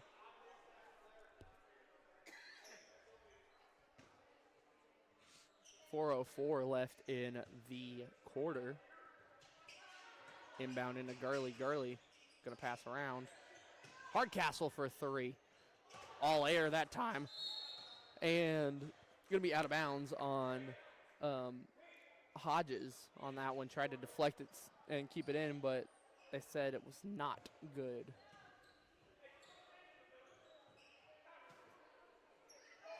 Malden takes the inbound. That's going to be Cobb with it. Cobb passing to Cohen. Cohen to Cobb. That double team from Hawcom, that pressure getting brought here. Malden going to lose it. That's going to be Hawcom basketball. Hawcom, you got to think they have to maximize these opportunities that they're getting from Malden.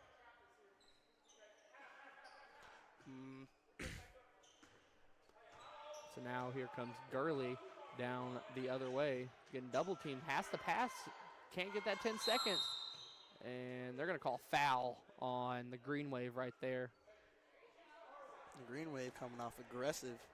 They are. They're showing a little bit more aggression than they showed in their opening game against South Pim. Maybe they think that they have something they can exploit against the Hornets. So that's going to be a foul. Victoria Nelson's going to go to the line for 2. And you see Jackson, she has Never mind, excuse me. That was Cobb's first foul. Actually, no, they changed it to Mathis's first foul. Thought I said Jackson had 3 fouls. She has 3 points. First free throw, no good for Nelson. So now in comes Thornton again for Mathis. Malden is a very deep team. I'll give them that. Hockham has only a few players on their bench suited up. Malden has a boatload, to say the least, as that second free throw is going to be good for Nelson. The names go off the stat sheet. As now that pass over around Cobb has it now. Cobb to Cohen. Cohen trying to lob it in, sort of cross it in for the soccer fans out there, but could not bring it in. There are 2 children on the court as we speak. And it's going to be Malden with the ball again. That's going to be a 3-point taken, 3-point knocked down for the Lady Green Wave. That's Thornton with the shot. Hardcastle inbounds, tipped, but it's going to stay Hornet basketball. Malden starting to bring that pressure a lot more on the Lady Hornets. The Hornets really did not get to see that against Campbell. Campbell kind of laid back on them a lot. And so you got to think that they're trying to just bring some more heat into the kitchen of the Hockham Hornets. Gurley going to shoot the 3 all air on that one. Going to be saved, but won't matter because it hit the out of bounds line, hit the baseline. I mean, we were talking about Malden's defense. They were very impressive against South Pim. And then now, I mean, against Hockham, they are showing out so far.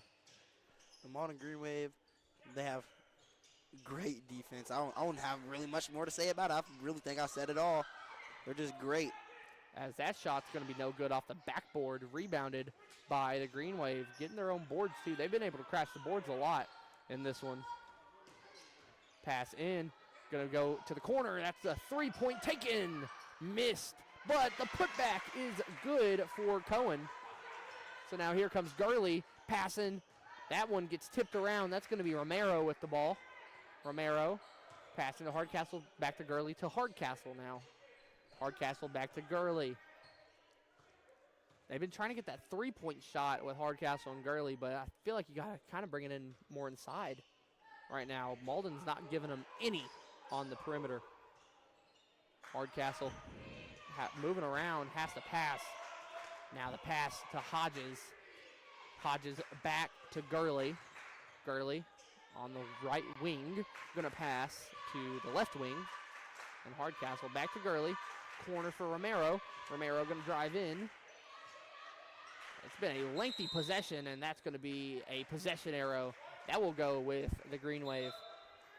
And Hockham, they just basically, it felt like they ate off a minute of clock right there on that possession. They held on to that ball for a bit and didn't get anything out of it. Had a turnover by the possession arrow. I mean, those empty possessions are going to kill them. And that's going to be an and one.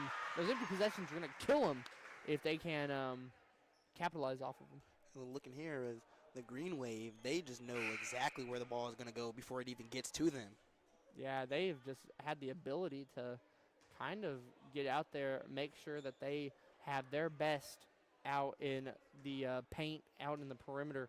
They're able to get any steal, and then on the offense, passing-wise, they're able to get any shot that they want right now because Hockham's giving them everything that they want. That's going to be Gurley with it. Pass to Victoria Nelson. Passing around. That's going to be Ava Gurley with it.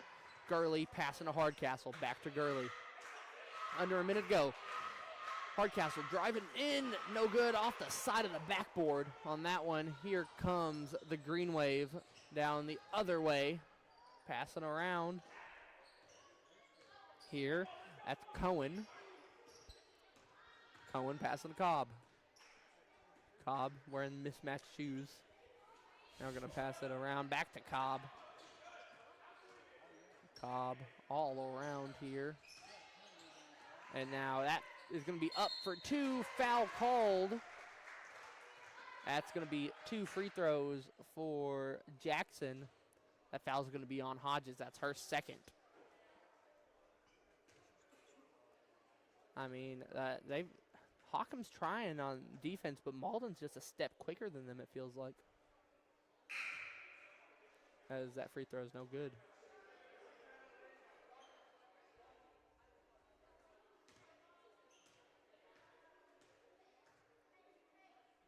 Second free throw, no good again.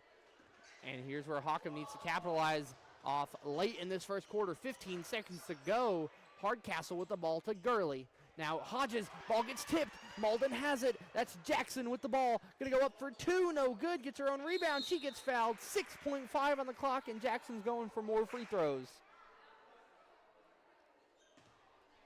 I mean, Travion, what has happened with Hawkham so far in this quarter?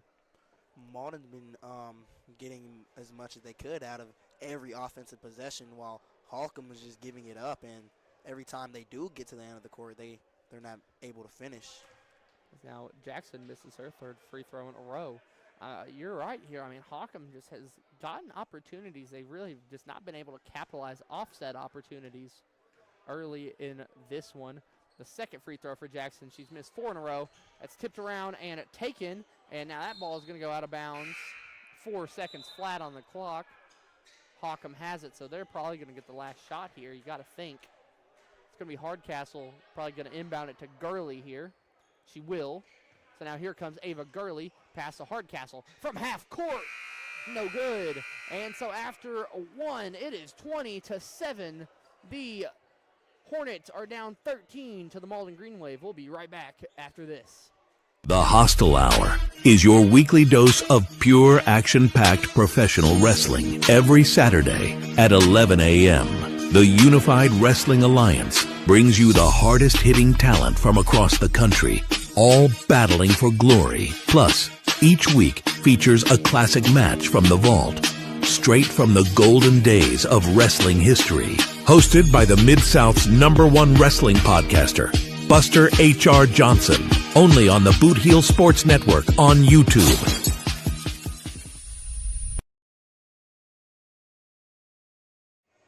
Welcome back to the Bootheel Sports Network here in Zenith. It has been all Lady Green Wave so far in this game. They've been able to push the Hawkham Hornets into whatever direction they want early. And Travion, what do you think the Hornets need to do to get back into this one? The Hornets, they should find a way to exploit the Malden Green Wave, the Lady Green Wave, get more possessions, take more time out of it, and use that to their ability so they can maybe score more offensively, maybe be better on defense. Yeah, and I mean, right now they've just not been able to capitalize off the mistakes that Malden's made. Malden's not made a ton, but Hawkham has the chances, you know, but yes, they haven't really been able to get there. Yeah, and now here comes the Hornets with the ball. Second quarter starts. That's Hardcastle passing to Hodges. Hodges going to go up for two. No good. Rebounded by Nelson. Gurley going to launch a three. No good again. Rebounded by Hodges. Hodges still has it. Pass it to Hardcastle. Got to think that the Hornets have to go inside here, but Hardcastle launches it. Going to be missed. Rebounded by Cobb and the Green Wave. Here comes the Wave. I mean, right there, 3 missed threes by the Hornets on one possession. You got to think they got to think of going inside here, as that's going to be a 3-point taken, no good, all air off the hands of Hodges. So when you have a tall player like Hodges, you might want to take the post. Yeah, especially when you have the definite size advantage, at least height-wise. As that's going to be a 3-point taken. No good. Rebounded by no one. It's going to be tipped. They're going to say it's Hornet basketball. Hardcastle is going to take it out. Got all four of her teammates here in the lower third of the court. Pass in, almost tipped away. I think Roos was expecting it to get tipped, and that time it gets intercepted fully by the Wave. That is going to be, I'm trying to see the number right there. That's Castro. That's going to be number 25, Peterson, who got the steal. Ball moving around. Peterson has it. Cohen with the ball. Cohen to Cobb. Cobb going to go right past to Cohen. Pass again. to number 3, Thornton. And Peterson coming off the bench, she has some hustle. She has some hustle. She was able to get to that ball pretty quickly on the other side of the court, get it down. Every time. And there's Peterson, but she gets blocked by Hodges. Hodges sent that one right into the hands of the Hornets. I do really enjoy Hawkins' jerseys in this one. The purple really with the nice. white paint splash, it's pretty nice here. As the ball's going to move around, Hodges up for 2, no good. And that's going to go out of bounds. Or actually, it's going to be over the back foul on Victoria Nelson. As it is 20-7. Jackson comes in for Peterson for the Green Wave. Been no scoring in this quarter so far for either team. Both teams trying to change that. What a way to get that ball up out the way. And Cobb misses the 3, but rebounded by Cohen. Cohen is going to step out of bounds. It's going to be Hornet basketball.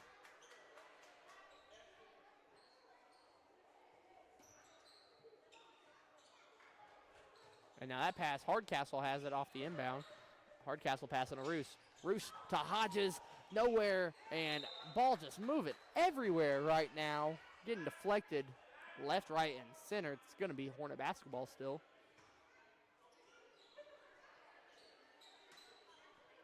Now Nelson to inbound. She does. Gurley for 3. No good again on the 3. Miss a ton of threes this quarter. Intercepted by Gurley. Gurley going to shoot the mid-range. Again, no good. And now here comes Malden down the other way. Cohen, it's going to be a kind of a one-on-one here, and she's good for 2. Inbound taken. Gurley, that ball gets tipped. Still going to be Hornet basketball. And we've been talking about the Hornets are just taking a lot of threes so far this game. And if you live by the 3 and die by the 3, you're going to get cut at some point. Yeah, I agree. Maybe they're just hoping they can knock one down and get some morale up and just enter flow state. And that's gonna be a foul. Thornton with the shot up and good, so it will be a and 1 opportunity for her. Watching the Boot Hill Sports Network, Charlie Duckworth joined alongside Travion Carter. Got Mark Manley on the scoreboard, Tina Manley on the camera, Chris Brown on the stats as that ball is going to go out of bounds. It's going to be Hornet basketball. Timeout called by the Hornets. So we'll be right back on the Boot Hill Sports Network after this. Please elect Ryan Dykes for Pemiscot County Prosecuting Attorney. On August the 4th, 2026, proven family man that loves our vets, the IAAI Prosecutor of the Year in 2025. Ryan Dykes is tough, tested, and fair. Paid for by the committee to elect Ryan Dykes. Jess Cagle, Treasurer. Once again, that's August the 4th, 2026. Welcome back to the Boot Hill Sports Network here in Zenith. Charlie Duckworth joined alongside Travion Carter. And the winner of this, looking like Malden right now, they're up 17 here in the second quarter, but anything can happen. The winner of this will play the Portageville Lady Dogs on Thursday. We'll have that game here on the Boot Hill Sports Network. Tomorrow we have 4 games, the boys bracket, both JV and varsity, that will be decided into the title stage going in Thursday. Tomorrow we got 2 Battle of the Boot Hills, 1 JV, 1 varsity. Then got a couple others. We'll go more in depth into that later on the broadcast of that. It's going to be a possession arrow. Possession arrow goes to Malden. Travion, what have you seen from Malden so far in this quarter? That's kind of given them that edge against Hockham. Hasn't been a lot of scoring at all, but just being able to keep the pass out of their way from getting it stolen away to give them possession of the ball, to give Hockham possession of the ball. It seems as they've been running out a good amount of time, and that's a good thing to do. And like right there, that's steal from Thornton. Just great defense, coming up from behind, just poking it out, getting it, just little poke outs. Yeah, and they've just been able to have that defensive identity that Hockham really has not been able to show this game. as Hodges gets the rebound. Hardcastle has to pick it up. Now Hodges has it, and that's going to be a travel on Hodges. 24-7 your score. I mean, it has just been all Green Wave so far in this one. Hawkins had a lead, though. Hardcastle hit the 3 to start us off scoring-wise, but since then, been no points for the Hornets this quarter, as that's going to be a 2-in for Cohen. And, I mean, Malden's showing why they're the 2 seed for sure in this game, as Gurley is going to go up, get fouled on the layup. Like I said, Malden's showing why they're the 2 seed. They're showing that identity, the reason that they've been in the conference title the past 2 years. Cohen and Cobb just seem like a dynamic duo. I mean, both of them have been killing it, but, I mean, you can't forget about number 3, Thornton, as well. She's got 7. Thornton is great. Yeah, I mean, Thornton's been able to get to the line as well a lot. Also, great defense. Yeah, I mean, it's been some good defending on both sides, as both those free throws are no good for Gurley. So now here comes the Green Wave down the other way, as there's a buzzer. And that's going to be a 2-up and good for the Wave. That's going to be Cohen. She's got 11. As the ball moving around, Gurley up for 2, no good. Rebounded by Hodges, no good again, but fouled. Will Hawkins score their first points of the quarter with this one? Well, I guess you'll find out here on the Bootheel Sports Network. Your local source for high school sports. Yeah, Martin Manley started speaking. Yeah, he clicked the buzzer on us over here. That free throw is going to be good for Hodges.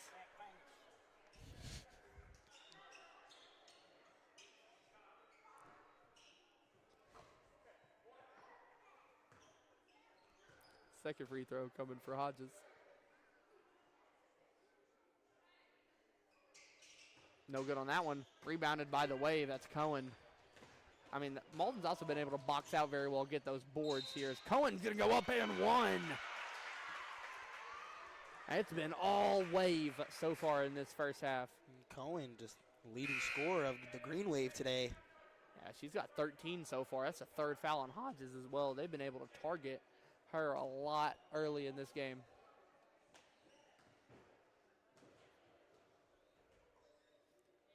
Free throw up. Can't complete the 3-point play. Rebounded by Nelson. And now here comes down the other way the Hockham Hornets. Pass to Hardcastle. Hardcastle. Just going to stay put sort of here. Try and get somewhere. Goes right. She gets fouled. Hard right there. Gets up on her own accord, though. It's good. And so it will be Gurley into inbound this one. Hardcastle with the ball. Hardcastle. Going to pass to Victoria Nelson. Victoria Nelson going to go left. Has Elizabeth Nelson. Loses it. Taken back by Hardcastle. Hardcastle going to go right, up, and in. 30-10 our score now. Under 3 to go in the half.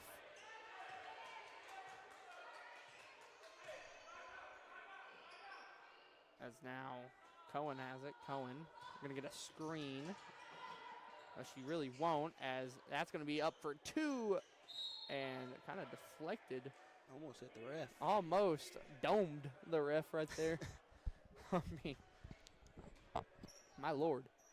You've seen people in the crowd get hit, cheerleaders, players. Not a ref yet, though. We've seen a coach get hit, too. Coach. Yeah, we've seen a coach, too, as that's going to be 2 misses and a putback there. 3rd time's the charm for the Green Wave on that 2. That's going to be a 2 for Wynn. That's her first 2 points of the game. Pass into Victoria Nelson. Passes to Gurley. Gurley going to go left. Pass all around, but lost. Here comes Wynn. Down the other way. Pass Peterson for 2 and good.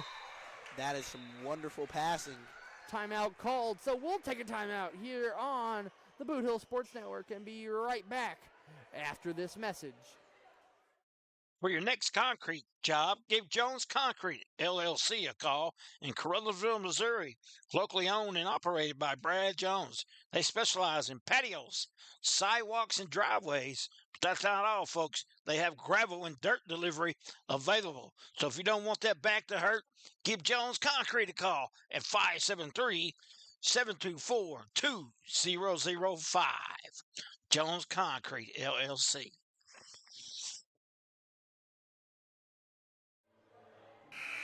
Welcome back here on the Bootheel Sports Network here in Zenith, the Lions Den. Here as the Hawkham Hornets, the Lady Hornets, will play off against the Malden Lady Green Wave. It's a great game going on. Here, you take us away, Charlie. Yeah, we were talking about it last night on Shooting Hoops in the Boot. We were talking about can the defense of Malden kind of affect the offense of Hawkham, and I could really say it has affected, as now Ava Gurley, wide open lane, 2-on-1, and good for two. 22-point lead now for the Green Wave, but Hawkham, if they can show some offensive intensity like that for the rest of this one, who knows what can happen in the second half, and that's going to be a 2 for Cohen. Answers right back. Cohen to answer back for the Green Wave. As now here comes Gurley, going to go right, Gurley going to pass to Hardcastle, back to Gurley. Gurley going to drive in, up for 2, no good, rebounded by the Wave. As now here comes Malden down the other way, passing around, that's going to be Wynn with it. Wynn, pass, Cohen for 3, no good, rebounded by Cobb, up for 2, bounces around, no good. Rebounded by the Wave, it's going to be a possession arrow to the Hornets. See, coming in, it seems like they look like they have a better chance in the interior here, as you can see so far. That's what they're starting off here. Yeah, I mean, you saw Ava Gurley kind of cut in right there, and it really worked, as Nelson is going to get checked out. That's Elizabeth Nelson, and here in comes Elvira for the Hornets. Don't believe we saw her Saturday against Campbell as the ball's moving around again. Win, pass, Cobb in the corner. No good, rebounded by Jackson. And still no good. Cobb for 3. String music. 39-12 our score now after that 3.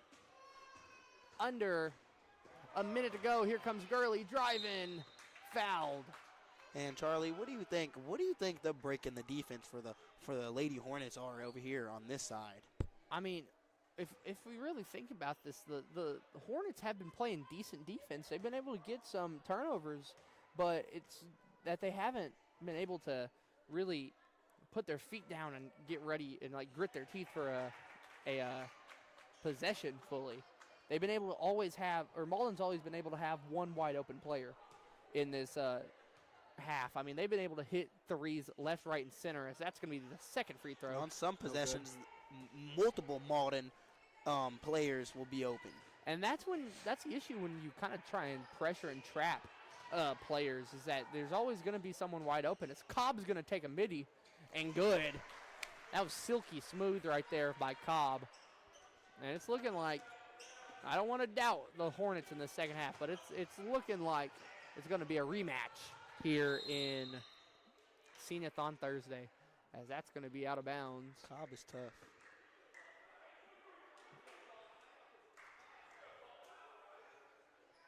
There's some Hornet fans protesting that there wasn't a foul call right there. It did not end up well for Hornets fans Saturday whenever they complained about no calls. So we'll see as that 3 is going to be taken no good. Rebounded by Cobb and the Wave. As now here comes the Green Wave down the other way. Cohen going to drive in for 2, no good. Rebounded by the Hornets. And that's Hardcastle launching again, and that's going to hit a padded door. So after 2, it is 41-13. Green Wave lead the Hornets. We'll be back in about 8 minutes on the Bootheel Sports Network.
Welcome back to the Bootheel Sports Network. And Travion, what did you just eat? A bowl of chili and a cinnamon roll. All right, let's see, we're getting fed good over here. And then it had put some Fritos in there. Okay. Some little cracker stars and some cheese. Obviously, you can't forget the chili. Then a cinnamon roll. So you've ate a hot dog, a cinnamon roll, and some chili. Yep, today. I still got a lot of room left. Yeah, we still got some tacos left in here. And now, welcome back to the action here as Malden leads 41-13. Cobb's going to take the 3 early here, and good. And the wave is just cascading down on the Hornets right now. Should we even call him the green wave anymore? Can we call him like the green tsunami? Because that's what it is right now. It's a tsunami of points, as that's going to be a 2 right there.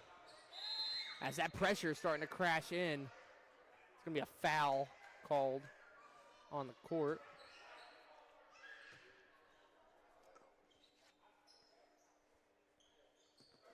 Because now here comes the Hornets down the other way. Double team coming in, and this is just going to be an easy 2 for Malden, and that's going to be Thornton with the shot. And so now here comes the Hornets getting pressured again.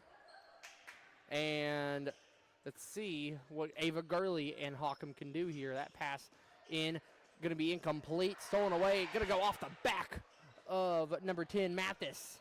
And that's going to be a 2 for Gurley, no good.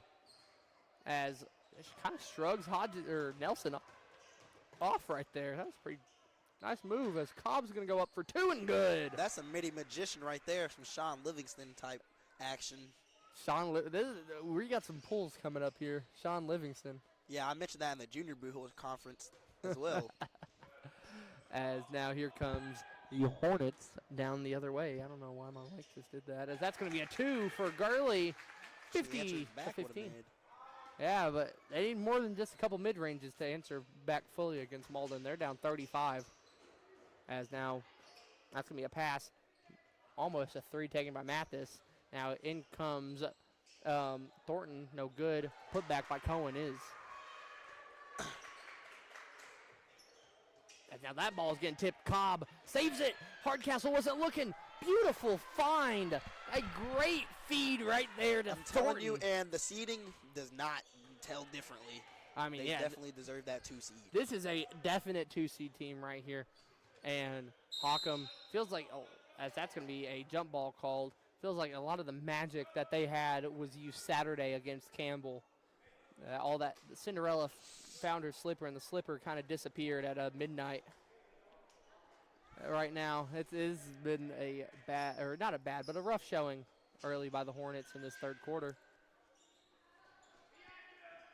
Now the ball moving around pretty well. That's Gurley for 3. No good. Rebounded by Elizabeth Nelson. Now up for 2. Hardcastle, no good. Again, rebounded, this time by Malden.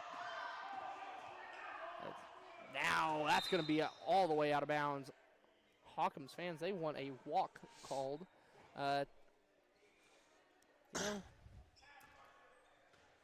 Possibly was a walk. As now here comes Gurley. Going to go up right, pass.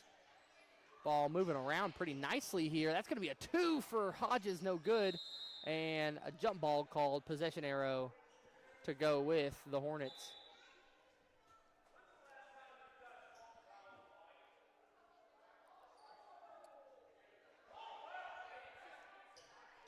And this is a very loud crowd here as the fans are protesting some of the calls here. As now here comes Malden down the other way. That's going to be a 2 for Cobb. No good on the mid-range. I mean, Travion, what have you seen out of Hawcom so far? Hawcom, I really haven't seen too much after that little halftime. Malden just seems like they put their foot on the gas even more. They refilled and went up. And Hawcom, it seems like being down almost 40. Almost 45. They kind of want to get. They kind of want to get out of here. Kind of want to be out of here. As that first free throw is going to be no good for Gurley. Almost 40. Excuse me. Mathing ain't mathing right now. Yeah, it's a 39-point lead. I haven't been to school in a while. Yeah, we're going back to school tomorrow. You probably need a math class. You probably need Miss Ogwin. Nah. Got Miss Collins. Or you probably need Miss Collins then, as Nah. that's going to be a foul. Foul called on Nelson.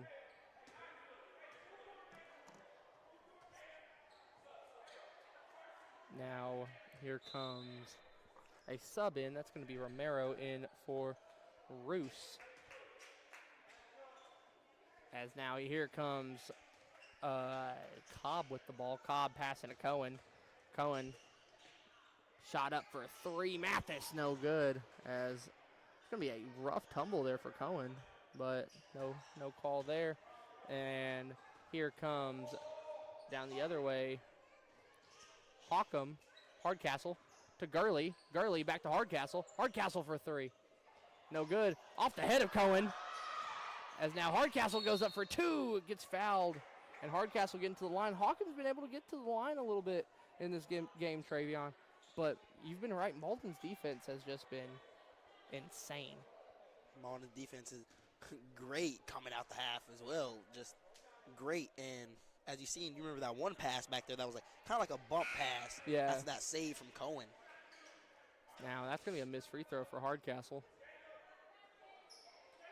As the second free throw incoming. No good again. Ball gets tipped around up. Hodges, she gets fouled again.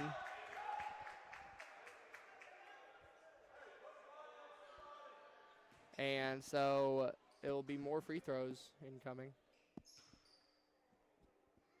I mean, they can get to the line. It's just they have not been able to capitalize off of that.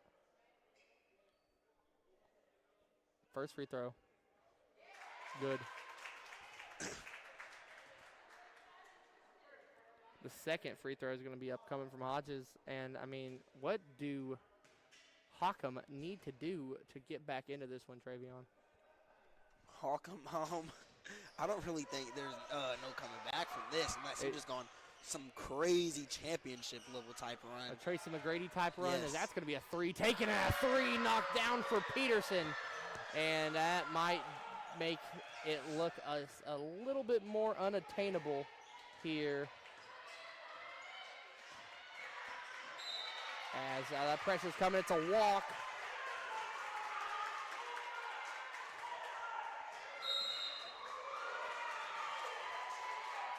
As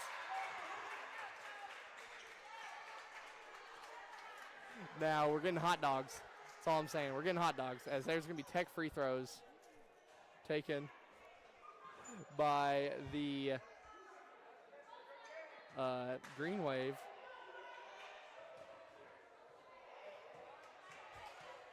We just got free hot dogs. How do you feel about that, Travion? Wonderful. First free throw is good.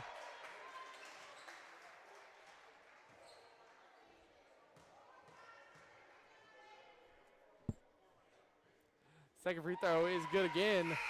So they make well off those two tech free throws.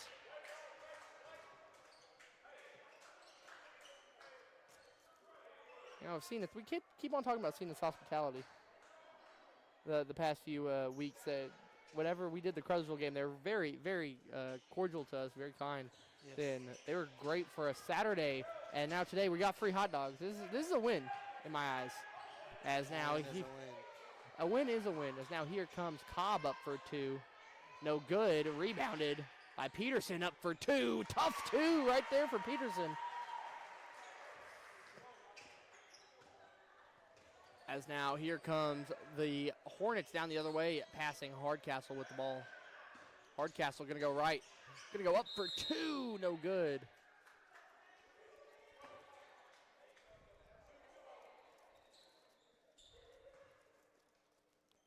These hot dogs are fresh, by the way. I just want to alert you. Wonderful.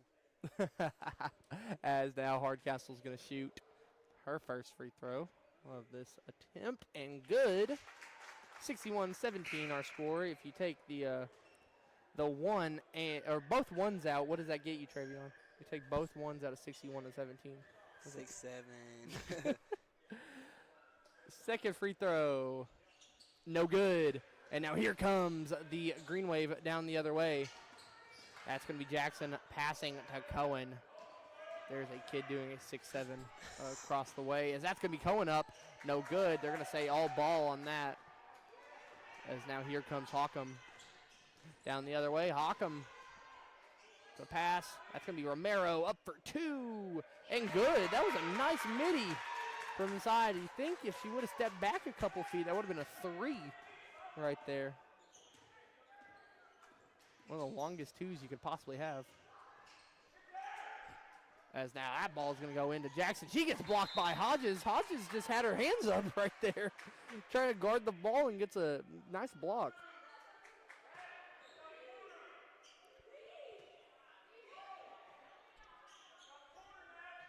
Pass in. Corner 3. No good. Rebounded by the Hornets. Pressure coming in. Hardcastle has it. 2:45 on the clock here. And that's going to be a 2 taken and good for Hardcastle.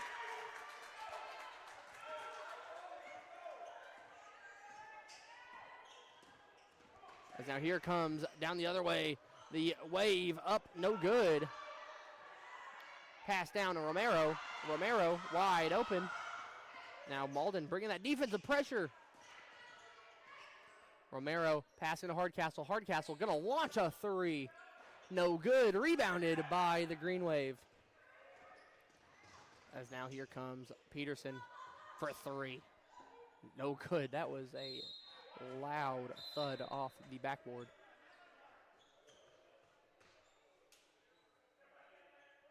You just picking at the hot dog and I might be. I don't want to get a full bite because the mic's going to pick up the full bite. You know what I mean?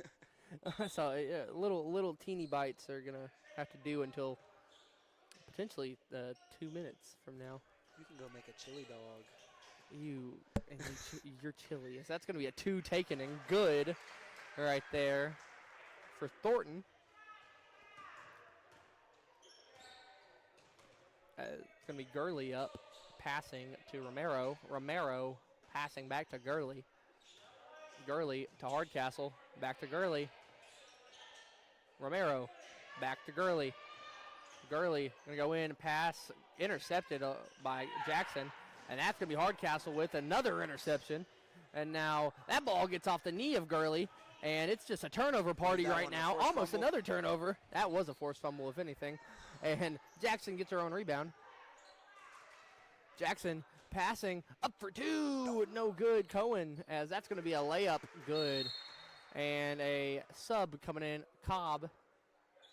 Or actually, it's going to be a timeout called by the Hornets. So we'll be right back on the Bootheel Sports Network. Don't go anywhere, folks. We'll be right back after this. Hey, are you doing the jailhouse rock and would much rather be having a house party? You could call Moss Bell Bonds at 573-359-4935 or 573-333-2916. They're available 24 hours a day. Also having a payment plan and credit cards accepted. You can make bail 1 minute from jail. Freedom loss, call Moss.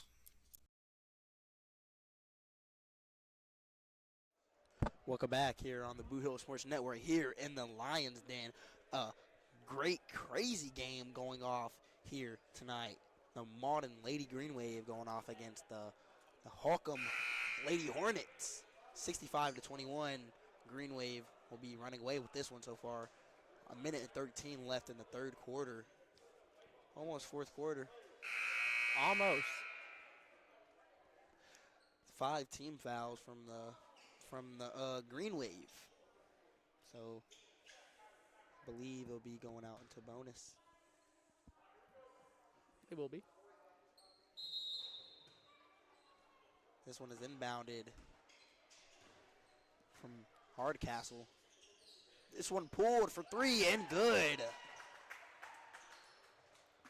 That's a nice shot right there for Gurley. Gurley is coming out, just doing wonderful. Thornton to Peterson in the corner, shooting for 3, and she answers back. It's good. A second 3 right there for Peterson on the game. There's going to be a foul called, or well, it seemed like a foul called. Ref put up a number, made me think that there was a foul, but here comes the Hornets down the other way. Hardcastle from 3. No good. Rebounded by the Green Wave. Cohen throws it down to Thornton. Thornton gets to it, almost overthrown. Thornton to Cobb. Cobb misses it. Thornton gets the rebound. Thornton grabs it up again. Up again, missed. Rebounded by a Lady Green Wave. It was Jackson. It'll be a timeout called by the Lady Wave. So we're going to take a quick break and be right back here on the Bootheel Sports Network. Attention all former athletes and sports fans. It's time to get back in the game. Become an official. It's a great part-time income and you get back in the game. Start today by finding out how. Contact the MSHSAA office by calling 573-875-4880 or visiting MSHSAA.org.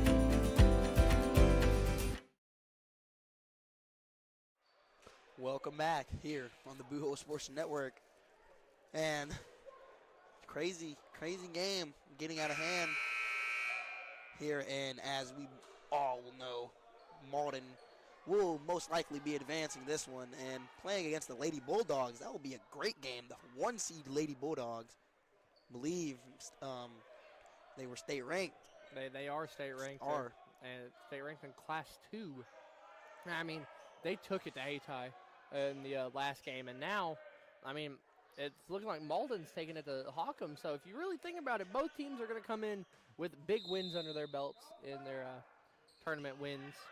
And I mean, who knows what can happen come tournament time. We still got a whole quarter to play, Peterson though. again from 3. Nothing but air. Little collision here. Cohen took a rough fall right there. Got right back up, though.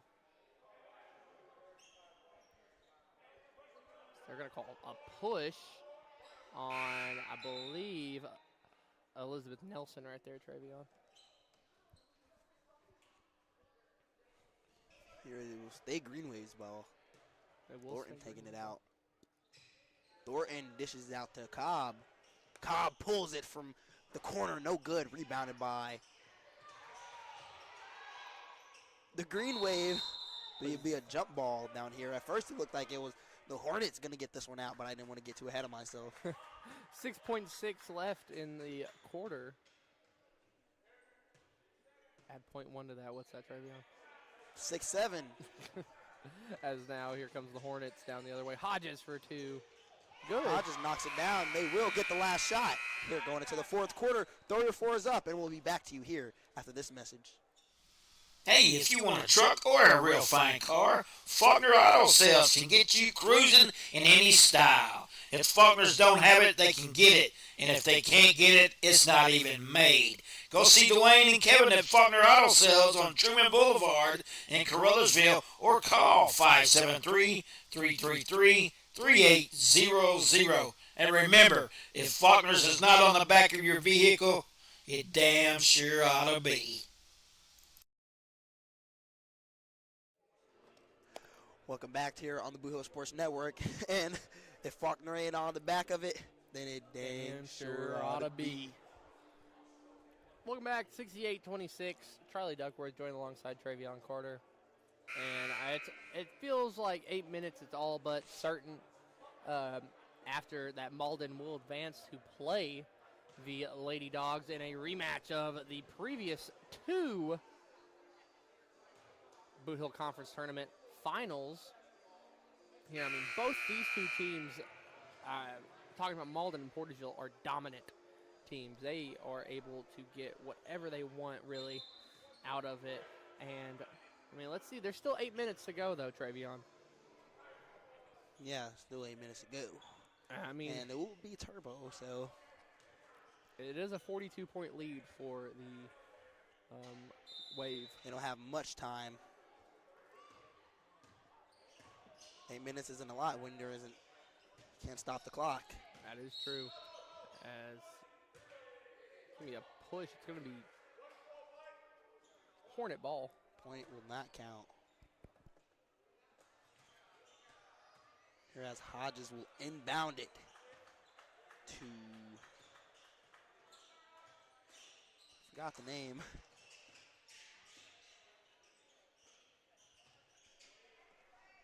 That was Gurley on it.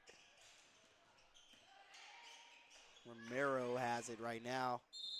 It'll be a jump ball. Cohen in on the defense. Cobb, excuse me, there on the defensive play. Cobb has 19 points.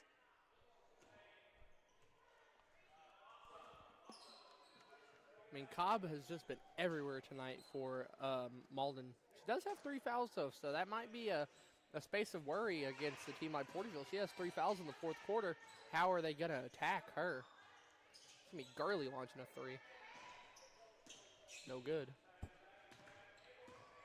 Thornton bringing this one down for the Green Wave. Thornton to Cobb from 3-point range, and it's good. Hornets will bring this one up. That's Gurley. Gurley to Romero. Back to Gurley to Rose. Back to Gurley, back to Rose. To Hodges, he gets it in and knocks it in for 2 points. That kind of elevated jumper that Hodges has kind of struck Malden with a way that they can't defend it, really. Yes, it has, and that's exactly what we was talking about early on in the game. The height difference is good. Nah, it's going to be a 3 taken. Cobb has been trying to knock down a lot of threes, taking a lot of threes. That one from Peterson on the wing is no good, rebounded by Hodges. Almost had her 3rd 3 of the game, Peterson. Off the bench. Yeah, off the bench. She's had a big role tonight. As the aforementioned Peterson rips the ball out as it's going to be possession arrow.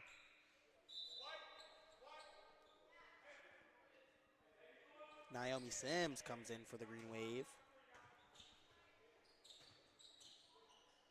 Out comes Jackson. Here we go. Malden with the ball. It's Cobb to Thornton. Thornton dishing it out to... Don't remember seeing. I believe that is Win. That is Win. Yes, you're right. Correct. Win with the basket right there. That's going to be a 3 taken, 3 knocked down by Gurley. Under 5 to go, Travion. Naomi Sims was just open, but she decides to pass it. It's knocked away by a Holcomb defender. That was Hodges there on the defensive play. I mean, for Holcomb, if you really think about it, there's a lot for them to kind of build off of with this. I mean, this is a 6-seeded team that's led by a bunch of juniors, really. So you got to think next year when they're seniors, they're going to be out for a Bootheel Conference trophy. But just, I mean, obviously you still have to worry about powerhouses like Malden, like a Portageville, teams like Hayti there in the Bootheel Conference. As I just almost airdropped my contact to Travion. It's not like you don't already have it. Yeah, it's not like that. We don't have a contact. As we're doing it again. Try to have both rosters up. It's tough. As Gurley's gonna shoot the free throws. Skiddity pop pop. That's a is that green your animation. That's a new green animation for you? Stole that one from 2K. What if they miss a green animation? What are you gonna do then? Oh no. Rebounded by Nelson. Nah, that's gonna be a 2 for Gurley. No good on that one. Up and good by Nelson. Nelson and Hodges, 2 tall players on the court. Yeah, I mean, both of those two. I mean, if they're on the team next year, you got to think that they are going to be a force in the paint against teams that really like to drive in. Kind of like a Hayti or a Portageville. Cobb pulls this one no good off the bank. Rebounded by the Hornets. Gurley passing this out to Hardcastle. Hardcastle up and no good. Peterson passing it down to Cobb. Cobb coming through the lane. Off the rim. No good. Rebounded by the Hornets. Gurley bringing it up. 1v3. Euros in and 1. Gurley will get a chance to make this a 3-point play. Gurley has 17. And that foul was on Wynn. Her second foul of the game. I mean, Gurley's been everywhere tonight, but, you know, when your number one and your number two options, one of them's only gelling. It's going to be kind of a tough win, or a tough way to win. Gurley's been able to score, but Hardcastle, she has 8 in this one and has not really been able to find her footing throughout this. Gurley is wonderful from three-point line as well. As now Peterson gets pressured. It's going to be a jump ball. Possession arrow goes with the Hornets. So under 2 to go here, Travion. Under 2, no 2-minute warning. No 2-minute timeout, as they call it in college football. As that's going to be a floater up and in for Gurley. I believe that's in NFL too. No, it's called a 2-minute warning in the NFL. Yeah. They legally can't call it the 2-minute warning in college football. That's your fact of the day. As now the pressure coming in. That's going to be win in for 2. I mean, that was a easy 2 right there. All they had to do was make the pass. Now that ball moving around for the Hornets. 2 up and in for Nelson. And I feel as if we talked about this already here on the Bootheel Sports Network here today, working the interior with the Holcomb Hornets as their game plan should have been their plan from the beginning, because it seems like it's working fantastically. Yeah, they chucked a lot of threes that just weren't going to go in early in this game. I really could have changed the outcome of this game, possibly. Am I saying that if they replaced the threes with 2s, would they have won this game? Not at all. Probably not at all. I mean, not saying that at all, but it could have increased your chances of winning. Yeah, Malden is just a good team. Flat out. They are a very solid team, and it's going to be a fun one to see them play Porterville on Thursday. 30 seconds left to go here. Second free throw for win. Good on that one. 76 to 41. Flip that around. What is that? That's 67. That's 6-7 right there. 14 seconds to go now. And it's looking all but certain that 76-41 will be your final here, unless that's a 2 taken. No good. And it is your final. 76-41. The Lady Green Wave crashed down on the Lady Hornets here and advance to their 3rd straight rematch with the Portageville Lady Dogs. We'll have that game Thursday. That's set to tip off at 6 p.m. But to run you down tomorrow on the Bootheel Sports Network, we have the varsity and junior varsity boys brackets. Can you get those for me, Travion? Thank you. So what we're going to have up first is at 3:30 JV tip-off, South Pemiscot. They will play against Zenith Hornersville. And then at 4:45, we'll have the Battle of the Bootheel Junior Varsity Edition. Hayti, the 2-seed, versus Crothersville, the 3-seed. And then after that, we have the 2 varsity games. Hayti, Crothersville, and Zenith Hornersville versus Malden. Should be 2 good ones here on the Bootheel Sports Network. But for me, Charlie Duckworth, for Travion Carter, for Mark Manley, for Chris Brown, for Tina Manley on the camera, we thank you all for watching the Bootheel Sports Network, and we will see you again tomorrow night here in